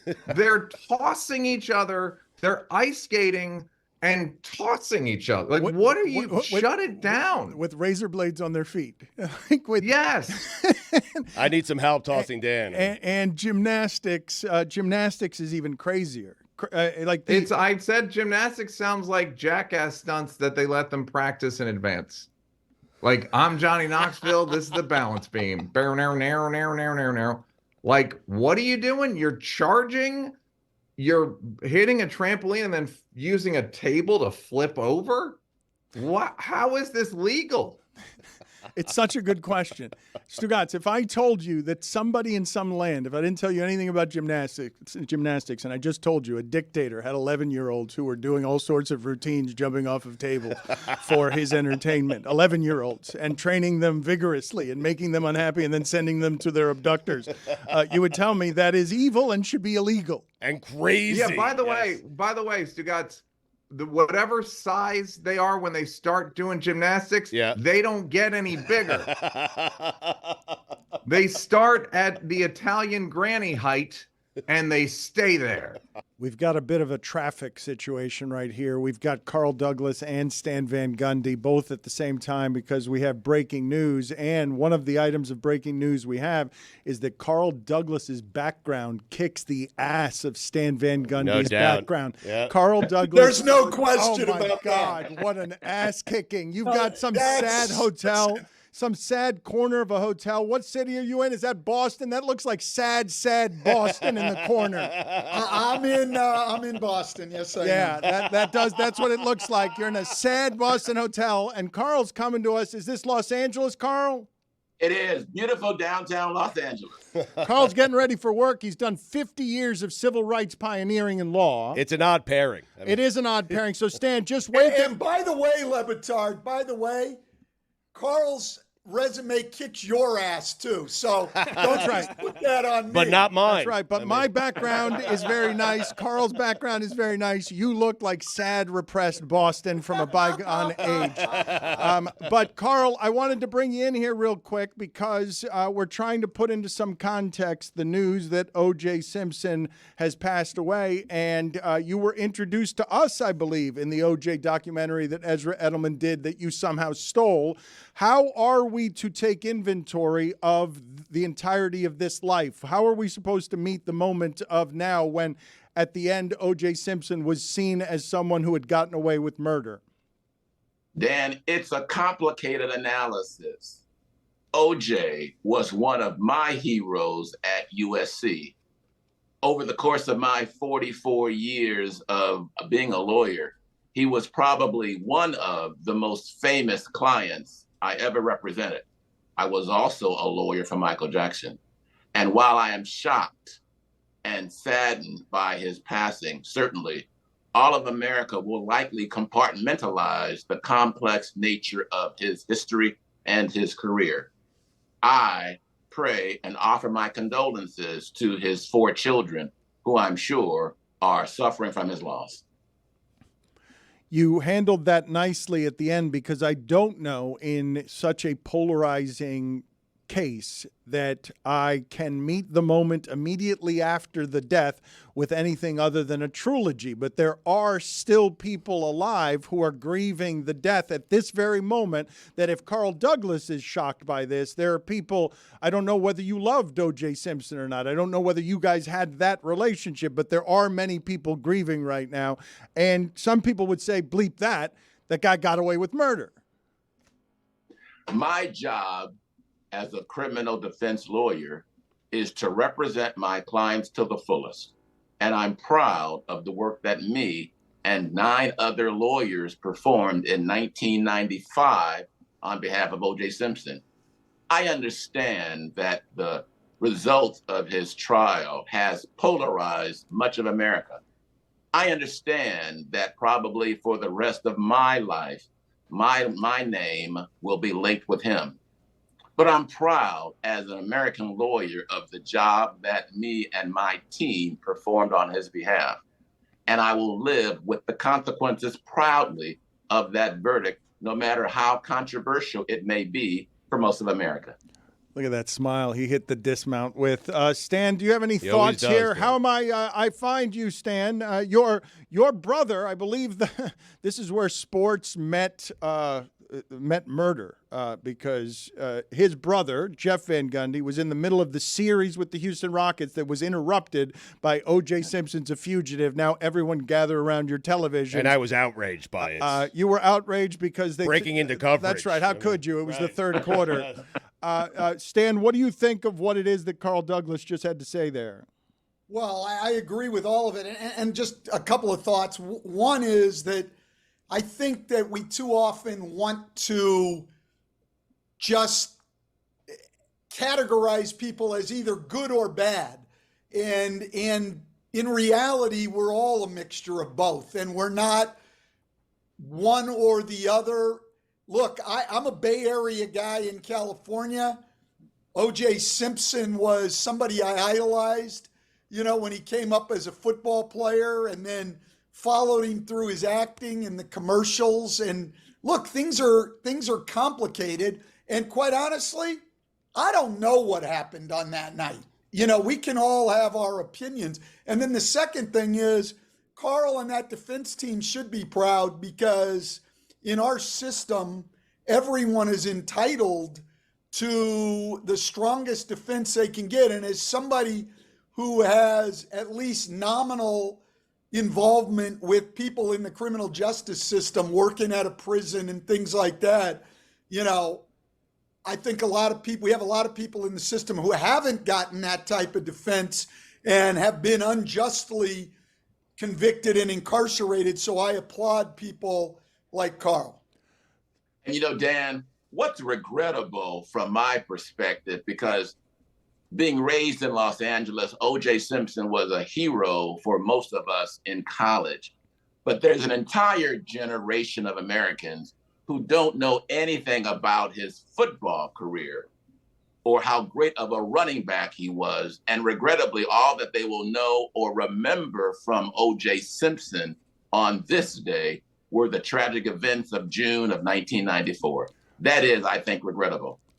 O.J. Simpson also, at the end, is viewed by, I would think, a majority of Americans as someone who got away with murder. You are not defined by your worst act. No one would want to be. But if that is the viewpoint at the end of your career, I don't know how many people want to hear today that with, like me, O.J. Simpson is literally my portal to loving sports. The first time my father took me to watch anything in person was at the Orange Bowl to watch him be a running back for the Buffalo Bills. It's literally the first sports thing I saw.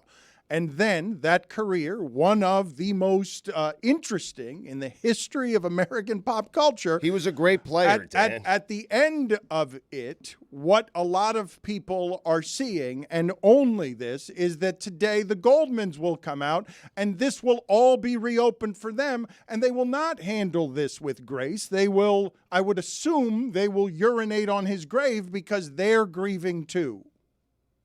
Well, but Dan, first of all, I would say when you said a majority of Americans think he got away with murder, that's probably true because we're a majority white country, but I'm not sure that the majority of black Americans believe that. I know plenty of people, plenty of well-known people, I'm not going to throw their names out there and put them in the middle of controversy, but I know plenty of them, a couple who knew OJ well as an athlete who don't think he did it. Intelligent people who watch that trial and don't think he did it. So it's more polarizing than people just thinking he got away with murder.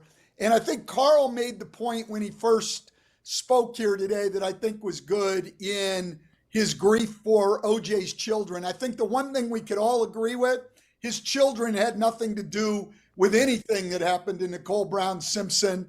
And this is not only a rough day for them, but as you say, it's going to open up the wound and make it even harder for them. And as someone who has recently gone through my kids losing a parent, this is going to be a very, very tough time. And I'm glad Carl brought that up. And hopefully all of us, regardless of whatever we think about that case, can have some empathy for OJ's family.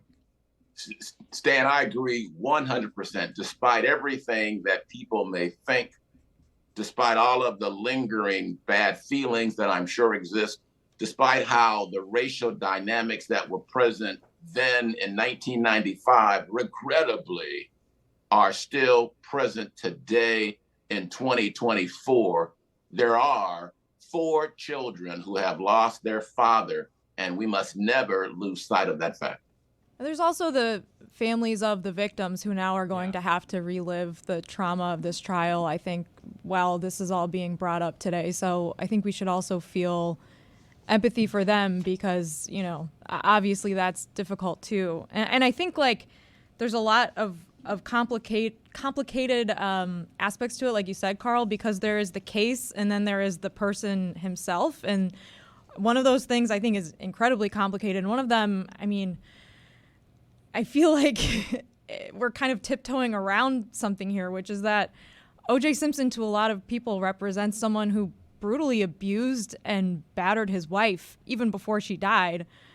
So I just think we should probably hold some space for her family as well. Indeed, indeed. But as well for particularly many Black and brown citizens in this country, the O.J. Simpson trial reflected a racial break, if you will, and it highlighted, I think, some of the inequities that Stan mentioned that are still present in terms of the inability of many defendants to properly be able to mount a defense. O.J. had millions of dollars at his disposal, and he was willing to use that money in his own behalf. And only because he had so much money was the defense able to match the awesome power of the prosecution. All too often in public defender agencies across this great nation of ours, there's a lack of money or resources so that defendants can mount a credible attack against the prosecution that comes at them. But of course, Jessica, we must always remember that 2 people lost their lives at a time that was far too short for them. And we must always remember their families and their losses as well. Absolutely. Carl, I commend the work that you did as a defender, because that is a right in America, I believe, and one that is often abused. Roy, did you have something here for Carl? Yeah, Carl, I have a legal question here. The Goldman family and Fred Goldman are still owed money from OJ from the civil verdict. What happens now? I doubt, Roy, that there will ever be a legal mechanism that will enable them to receive a penny if they have not gotten anything in almost 30 years. OJ's funds were protected because he had a pension, both from the Screen Actors Guild and the NFL, which basically allowed him to receive upwards of $20,000 a month during the entirety of since 1995, I am sure. And because the Goldmans have been unable, despite tremendous attempts over the years, to get compensation for their verdict, I doubt in his death that they will be able to do any more now. All right, as we said, there's a lot to discuss. We didn't even talk about what was, outside of O.J. Simpson, maybe the story of the sport, which was Ipe and Ohtani. And my God, pal, Ipe. I came around. I like this guy. I like the cut of your jib, Ipe. And he's being given flowers for not betting on baseball. So we're going to bring in our baseball experts. And Adnan, you can see Adnan on MLB Network, occasionally NHL Network. I got some hockey stuff, but I'll text you privately. And we have David Sampson.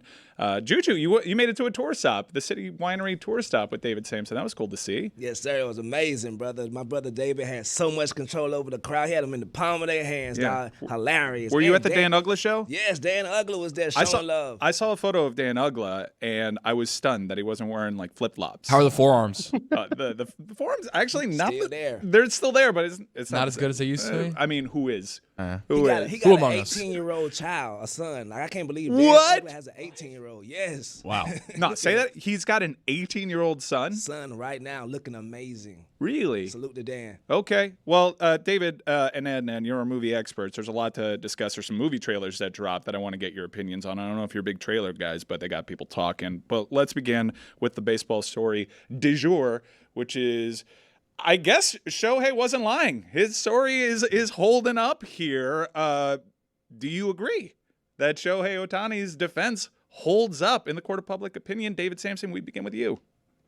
Well, there's an affidavit, a 37-page affidavit, which basically echoes everything that Shohei said, which is, I had no idea until I was told in a hotel room in Korea that I was missing money, and it wasn't $4.5 million, it was $16 million. And apparently his interpreter was a gambling addict making 19,000 bets and losing $40 million gambling on games, anywhere from $10 to $160,000, but no baseball, and I had no idea. And by the way, the interpreter pretended he was me and called the bank and changed phone numbers and contacts. And I said on Nothing Personal this morning that I can't change the phone number on my Uber Eats account without 3 different ways of authentication and codes being sent left and right. And somehow Bank A, which is what they call it in the affidavit, Bank A allowed all of these huge wire transfers.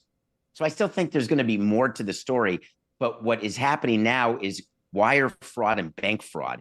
It's not a gambling inquiry into Ipe. It's wire fraud and bank fraud, which is why MLB is still investigating, because they have to make sure that there was no connectivity between Ohtani and any gambling on sports, and certainly not baseball. It's a Go ahead, Adnan. No, go for it. I was going to say it's a sickening situation, quite frankly, because this guy completely abuses the trust of one of the great players in the sport. And the question that a lot of us had is, how did he get access to the money? Apparently, they set up the account together. Like David said, he impersonated Ohtani on the phone while trying to get a car loan, and then was just completely reckless and clearly had no remorse whatsoever. To David's point, the 19,000 bets, that's 25 bets a day.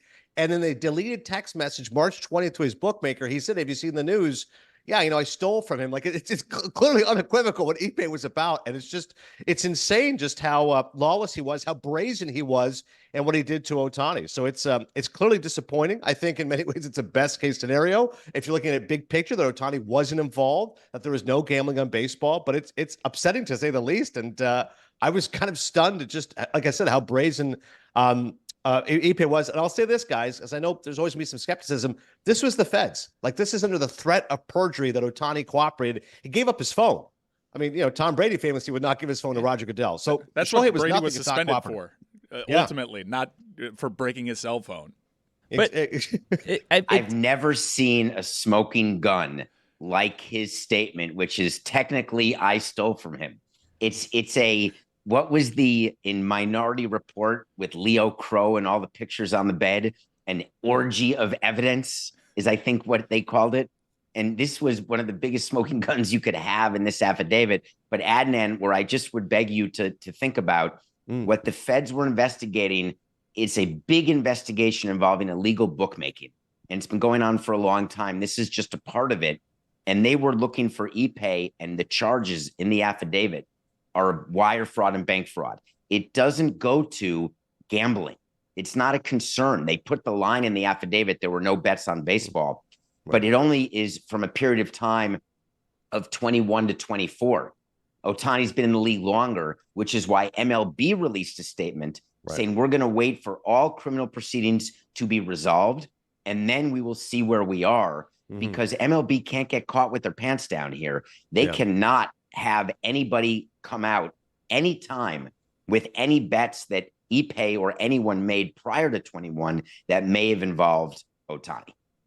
But are neither of you skeptical of the fact that Ipe and Ohtani, we were told beforehand, were so close, they were best friends? This guy somehow is making these insane amounts of bets. He's so deceptive. He's so calculated. He's stealing from Shohei. Shohei has no idea. He's completely in the dark, completely blindsided by all of this somehow while they're so close. He never sees someone who's lost $180 million gambling and won $140 million gambling. He's never seen this guy sweat or any sign that anything was amiss, right? He's so careful and calculated. He's such this evil mastermind to steal from Shohei. And then at the same time is so sloppy and reckless on text messages where he's like, yeah, I stole from him, LOL, whoopsie, and then that's how they catch him. Like, that seems strange to believe that he was so careful and calculated, and then all of a sudden, when we're looking for a smoking gun, oh, there it is. The day that the investigation's going on and he admits to it, he's just texting carelessly about it, and we gotcha. To an illegal bookmaker, he's texting, not knowing the difference between a bookmaker and DraftKings, which he also said, having also had a different story the night before the story broke. But my question is, do you have friends who may do things that you don't know about? Correct. There's no honor among thieves, Billy. You think you know everything. Tim Duncan got ripped off by one of his best friends. He said he'd known him since grade school. Oh, no. The true criminal can do this. No, and like in marriages, there's affairs that clearly, partners don't know what's going on, right? It seems weird that he's so careful in one aspect and so reckless in the other. And the area where he's reckless, all of a sudden, gets the guy that no one wants to go down, gets him off. And he's good now because we have this crazy reckless text that was sent while the news is coming out. What I was picturing is because Shohei sleeps so much, I was picturing that Ipe would put Shohei to bed and then put on college lacrosse and start gambling on every possible game, watch every game, and then Shohei would stir at 10 in the morning. He'd be like, oh no, hold on, I'll be right there. I'm watching the end of some game in Europe. So I can imagine there's hours in the day because Shohei sleeps so much. Yeah. But clearly, I wonder whether Shohei ever, when they were together and awake, was wondering why they were watching the CFL midweek game. And it seems that Ipe was interested in the outcome of that. In fairness, if you haven't seen the Saskatchewan Roughriders lately, they've been terrific. So I think I can back him up on that one. Am I crazy for feeling really bad for this guy? He just ruined and destroyed his life over what seems to be a very, very severe gambling addiction, and also destroyed a friendship that he's had for years. The entire thing just makes me feel very sad. It is tragic, obviously, any type of addiction. but he is taking it, and he's going to be in court today. He could plead guilty to this wire fraud, and everyone is saying, well, it's $1 million or 30 years in prison. He's not going to get 30 years in prison. There's going to be an element of restitution where he has to try to pay Ohtani back, the victim of the theft, and he obviously won't be able to do that. And query, where's the other 24 million? Mm-hmm. He lost 40, stole 16. Does he owe 24 to the bookie? And is the bookie going to break his legs or just say, hey, it's on me, it's good?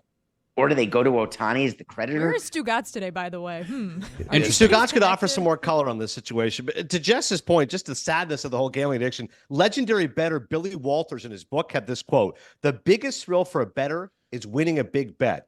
But the second biggest thrill is losing a big bet." Like that is this lifestyle. You were just completely stuck. You never in this feel vicious more cycle. alive than when they're pulling the chips away. But you know what this remind me of? You guys watch the TV show Shogun. Sometimes you gotta fall on your sword for your home. Whoa. What are you doing? Legend of Fall Guy. What are you doing? This is a great Fall Guy. What are you Ryan doing? Gosling, I Shohei couldn't even talk Shogun. to you about it yesterday. Okay, hold on. Let's entertain this idea. Let's say he is the fall guy. David, what kind of prison time are we looking at here? De minimis. I mean, 2 it's years. theft. I would say. I know what that word means, but for those that don't, Not a lot. Not a lot. I would say it could be 1 to 2 years. I wouldn't expect it to be more. It is a big deal, obviously, this type of theft and fraud, but there are thefts and frauds alleged that are far bigger than $16 million. It's just famous because Shohei's famous, but rich people get money stolen from them all the time. So it's not 30 years. Take the under if you can find that on DraftKings. But it's a scenario where 1 or 2 years, it's ripe for a fall guy situation to protect $700 million. And anyone see Rising? What is the movie, Adnan, with Sean Connery and Wesley Snipes? Rising Sun. Rising Sun. Yeah. We all know what happened in that movie. we got. I don't. you don't even know. For those who I know don't what know happened in that movie. Yeah, all For of those us that don't, David, can you you tell don't us even in know like the 5 name. seconds? 1993 classic. Well done, David. Yeah. I'm gonna guess the sun came up. Did you guys see the part in what came out yesterday where one of the I guess bookies or whatever was following Shohei while he was walking his dog, and he's like, "Hey, I can't get a hold of you, but I'm looking at victim 1 here walking his dog. I may go up to him." He got a call back immediately from ePay after that, didn't he? Do we have dueling top fives? Because we have 50 seconds left in this segment, and I'd like to rifle through them if we could. Yes. The fastest dueling top fives ever. Billy, get ready on the fanfare. Per custom, we begin with David Sampson. What is this top 5? What are these top Andy five? Garcia's Top 5. birthday. It's all right. Andy Garcia's birthday, a local hero. We love him. We love you, Andy. Number 5, Passengers. Number 4, Barb and Star Go to Vista Del Mar. Oh, That's a great Number deep cut. 3, love that movie. Internal Affairs. Number 2, Ocean's 11. Number 1, City Island. All right, and then per custom, you close us out. All right. By the way, City Island, his daughter's in it. She plays a stripper. Number 5, Night Falls on Manhattan. Number 4, Things to Do in Denver When You're Dead. Number 3, Stand and Deliver, inspirational teacher movie. Number 2, I'm the only one ever to call you Uncle Michael, Godfather Part 3. And number 1, Samson, shame on you, it's The Untouchables. Here endeth the list. Wow. You guys did well. David and Adnan, we'll talk to you soon. Catch Nothing Personal with David Sampson. Or are you still doing the City Winery things? Yeah, I've got a show on Monday in Nashville and Thursday in Pittsburgh, and then New York City on Monday, April 29th. All right, catch him there. No Father of the Bride? I didn't like it. What? Crazy. Watered down remake. The commotion in the studio right now is we just saw the video of Victory Rat at the Panther game. Yes, sir. I was not familiar with your game, Victory Rat. Victory Rat, for those that don't know, is a secondary mascot for the Florida Panthers, who was actually assaulted by a Lightning fan like a year ago or something like that. There was a fan. You know, the Panthers crowds, they're fun. Kodak, it might be happening in Kodak Black's Kodak suite. had the craziest An moment I've all-time ever moment seen over in the there. Panthers game. Victory Rat, like, sitting Close back second. and saluting what was going on for him. Now, I really hope Victory Rat doesn't catch any heat for this. Victory Rat was, he's an Doing entertainer. the Lord's work out there. Yeah, Victory Rat, salute to you. If you haven't seen the video in question, just search Victor E. right? He is having some victory. VIKTOR. My God. Why did we spell it like that? Rat. Well, Victory. Victory. Yeah, Victory. but we couldn't do like Because there's Stanley Victor's C. it's a- Panther. Victor's a name. No, no, I know, but why K? Why not VICTOR? Because hockey. That's what I'm asking. So we did it Yeah, like there's Russians. Okay. Yeah. That's why. Yeah. That's why. Like I in asked. Stanley C. Panther. Stanley's a name. Stanley Cup. I get that. Stan- I get the that. C would be I like get for that. cup. How did they spell Stanley gets Stanley? the That's pro- my it's a question. trophy for So the they Stan- spelled for Stanley hockey. regular. Yeah. Okay. So they And then couldn't spell Victor regular. E. It had to be like a It's Russian. like regular. Victory. Like it's like a win. Victory. But Victor and then E period. Like Stanley C. Either way, Panther. he was Yeah. winning. He was winning. He was most certainly Most winning. definitely. And I didn't really expect that. Have you guys seen the prototypes for Nike that they put out? Asia Wilson, The Victor Wemby ones? Wembanyama, the Wemby. Do we have a still image of the Wemby? The Wemby one looks like I'm going to tear my ankle in it. Well, expeditiously. Cut me off at the pass. Expeditiously. You cut me off at the pass because, Is it like as you a know, heel almost? Like it looks like your foot is not flat. Yeah, enough. I the don't Asia know. Wilson, Like the Asia Wilson prototype, and these are all prototypes, and I think they're really designed to get the conversation going out there, and it's a cool little stunt for Nike. But the prototype for Wembanyama is pretty gnarly. We have it up there on the screen right there, and Like, you know where's my my whole thing. foot go? That's There's what a I'm little saying. slip in. Like, are you like your foot? It looks like you're It looks like a like a high wedge or heel. something. Yeah, Yeah. it looks like a slip-in with no laces. And which, AI made this. AI made all. So these like the prototypes. robots could be trying to injure all of our best players. Right. They look like Bugs Like it's Bunnies. starting. Specifically Victor Wembanyama. That's my takeaway from this is, as you know, the only thing stopping Victor Wembanyama from ruining the great game of basketball is an injury. I look at those feet. Yeah, like any big man, you start there. The great game of basketball is saved if he actually runs on the court in these shoes, because those shoes will do the job. There is no way his feet can survive playing the game of basketball in that. And that looked like a size 10. Right. No shoestrings. And then how you gonna stop and start? How do you? He there's wears like no a way. size 25. There's simply no way he's going to go out there with that lack of support on his feet. For that, play barefoot. No way. And Pop by- ain't gonna let that go down. No. Pop gonna be like, no. did you see the 3-on-1? It was amazing. Did you see the 3-on-1? I've never seen anything like that in basketball. Where his physical presence just scares everybody from putting a shot up because they know they're like they break away. They're in like a flying V formation and they break out to the perimeters. They have a lane to go to the cup. They refuse to. And they kick it outside. They refuse to shoot because Victor Wembanyama can close out. Guys, I know I get aggregated, freezing cold take, but when I said at the moment in time that he is not a good player, thank God, because Pop didn't know how to use him. But even within that clip, if you watch the actual original clip, I was warning you, the day is nigh. And by the way, the day is here. He is absolutely turning into everything that I feared. But the only mystery here is not whether or not he becomes that. It's why the Spurs are so bad right now while he's doing what he's doing right now, because he's only going to get better. My friends, the only way to stop Victor Wembanyama is with this shoe. We need this shoe to drop. He's already one of the 3 best defenders in the NBA. Maybe you say top 5, but his impact on the defensive end already is ridiculous I'm to gonna the start point calling where it the WNBA. Yeah, I mean, it makes me wonder how truly pitiful the rest of their roster is that they're not at least a little bit better, because he is one of the most dominant forces I've seen as a rookie ever. Ever in the history of the league. We've never seen anyone look like that, do these things, and right now he's still spry. The pliability. If Tom Brady didn't convince you on pliability, Victor Wembanyama going a full NBA season without any real injury questions at that frame is wild. Brother, epiphany just came across my mind that scared me half to death. The Spurs are going to be a lottery team. Can you imagine Wemby and Zach Edey on the same damn team? Oh, whoa. Just for fun. Big front court. Holy damn moly, bro. Nobody getting no shots off in the paint. I think you actually put out the scenario in which Zach Edey could work in the NBA. Right. Alongside Wemby. Oh, my goodness. You could, wow.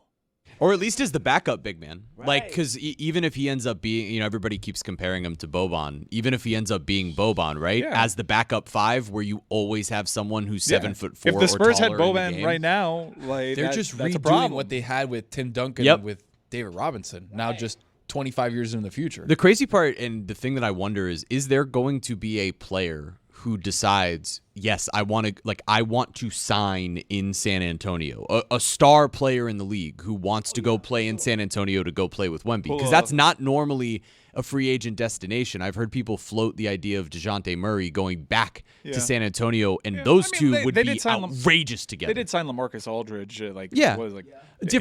Different time though, because that was still if I'm correct, that was still around the time that the rest of that crew was still in the league. Kawhi might have even still been there.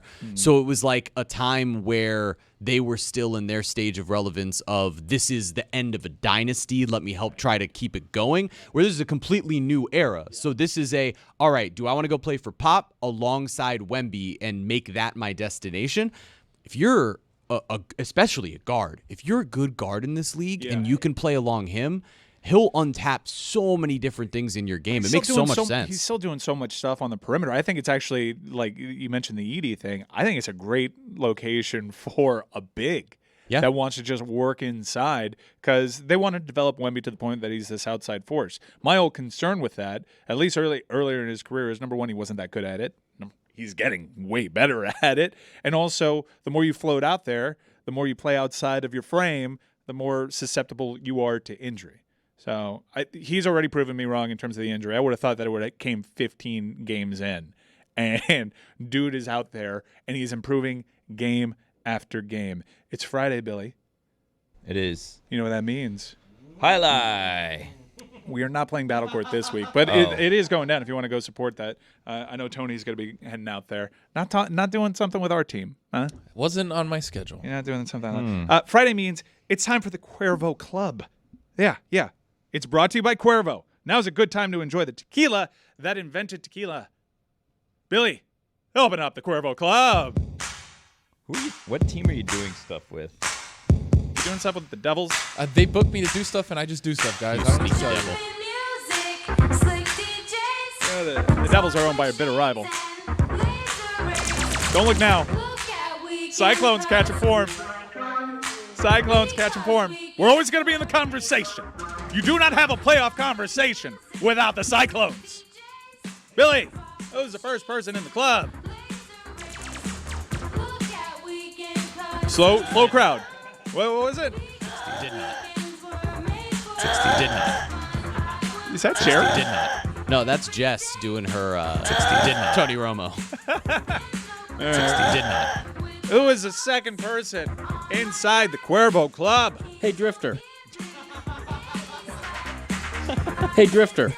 Is he in with us on Tuesday? Hey, Drifter. I got to find out how that Jimmy Buffett concert went. Hey, Drifter. I got to see what Pitbull did. I'm Daddy. I'm actually going to Mexico on behalf of Cuervo in a couple of weeks. He's not graphic. More on that story as it develops. Who else is in the club? Birch, Smith. Just realized we got lighting now for the Cuervo Club. That's a nice little touch. How lucky are we? It is a miracle. It's incredible. The Eclipse, everybody. I've only been here twice this week, and it was because of how Dan was pronouncing Eclipse. How lucky are we? It is a miracle. It's incredible. Billy on the wheels of steel. Who else is in the club? In Emmy. Put the in Emmy. That was crazy. Was Dan talking about me licking my fingers at a Heat game? Put the in Emmy. Jer Emmy. I've got that video of the hairy testicles if you want it. I'm going to put Jer Emmy right up there with Wemby. Eclipse. Oh, no. Eclipse. No, I don't like that. Eclipse. Stop it, please. A Mitsubishi. Eclipse. No, not a fan. Eclipse. Not a fan. Not Eclipse. a fan. Shanalysis. Eclipse. Eclipse. Eclipse.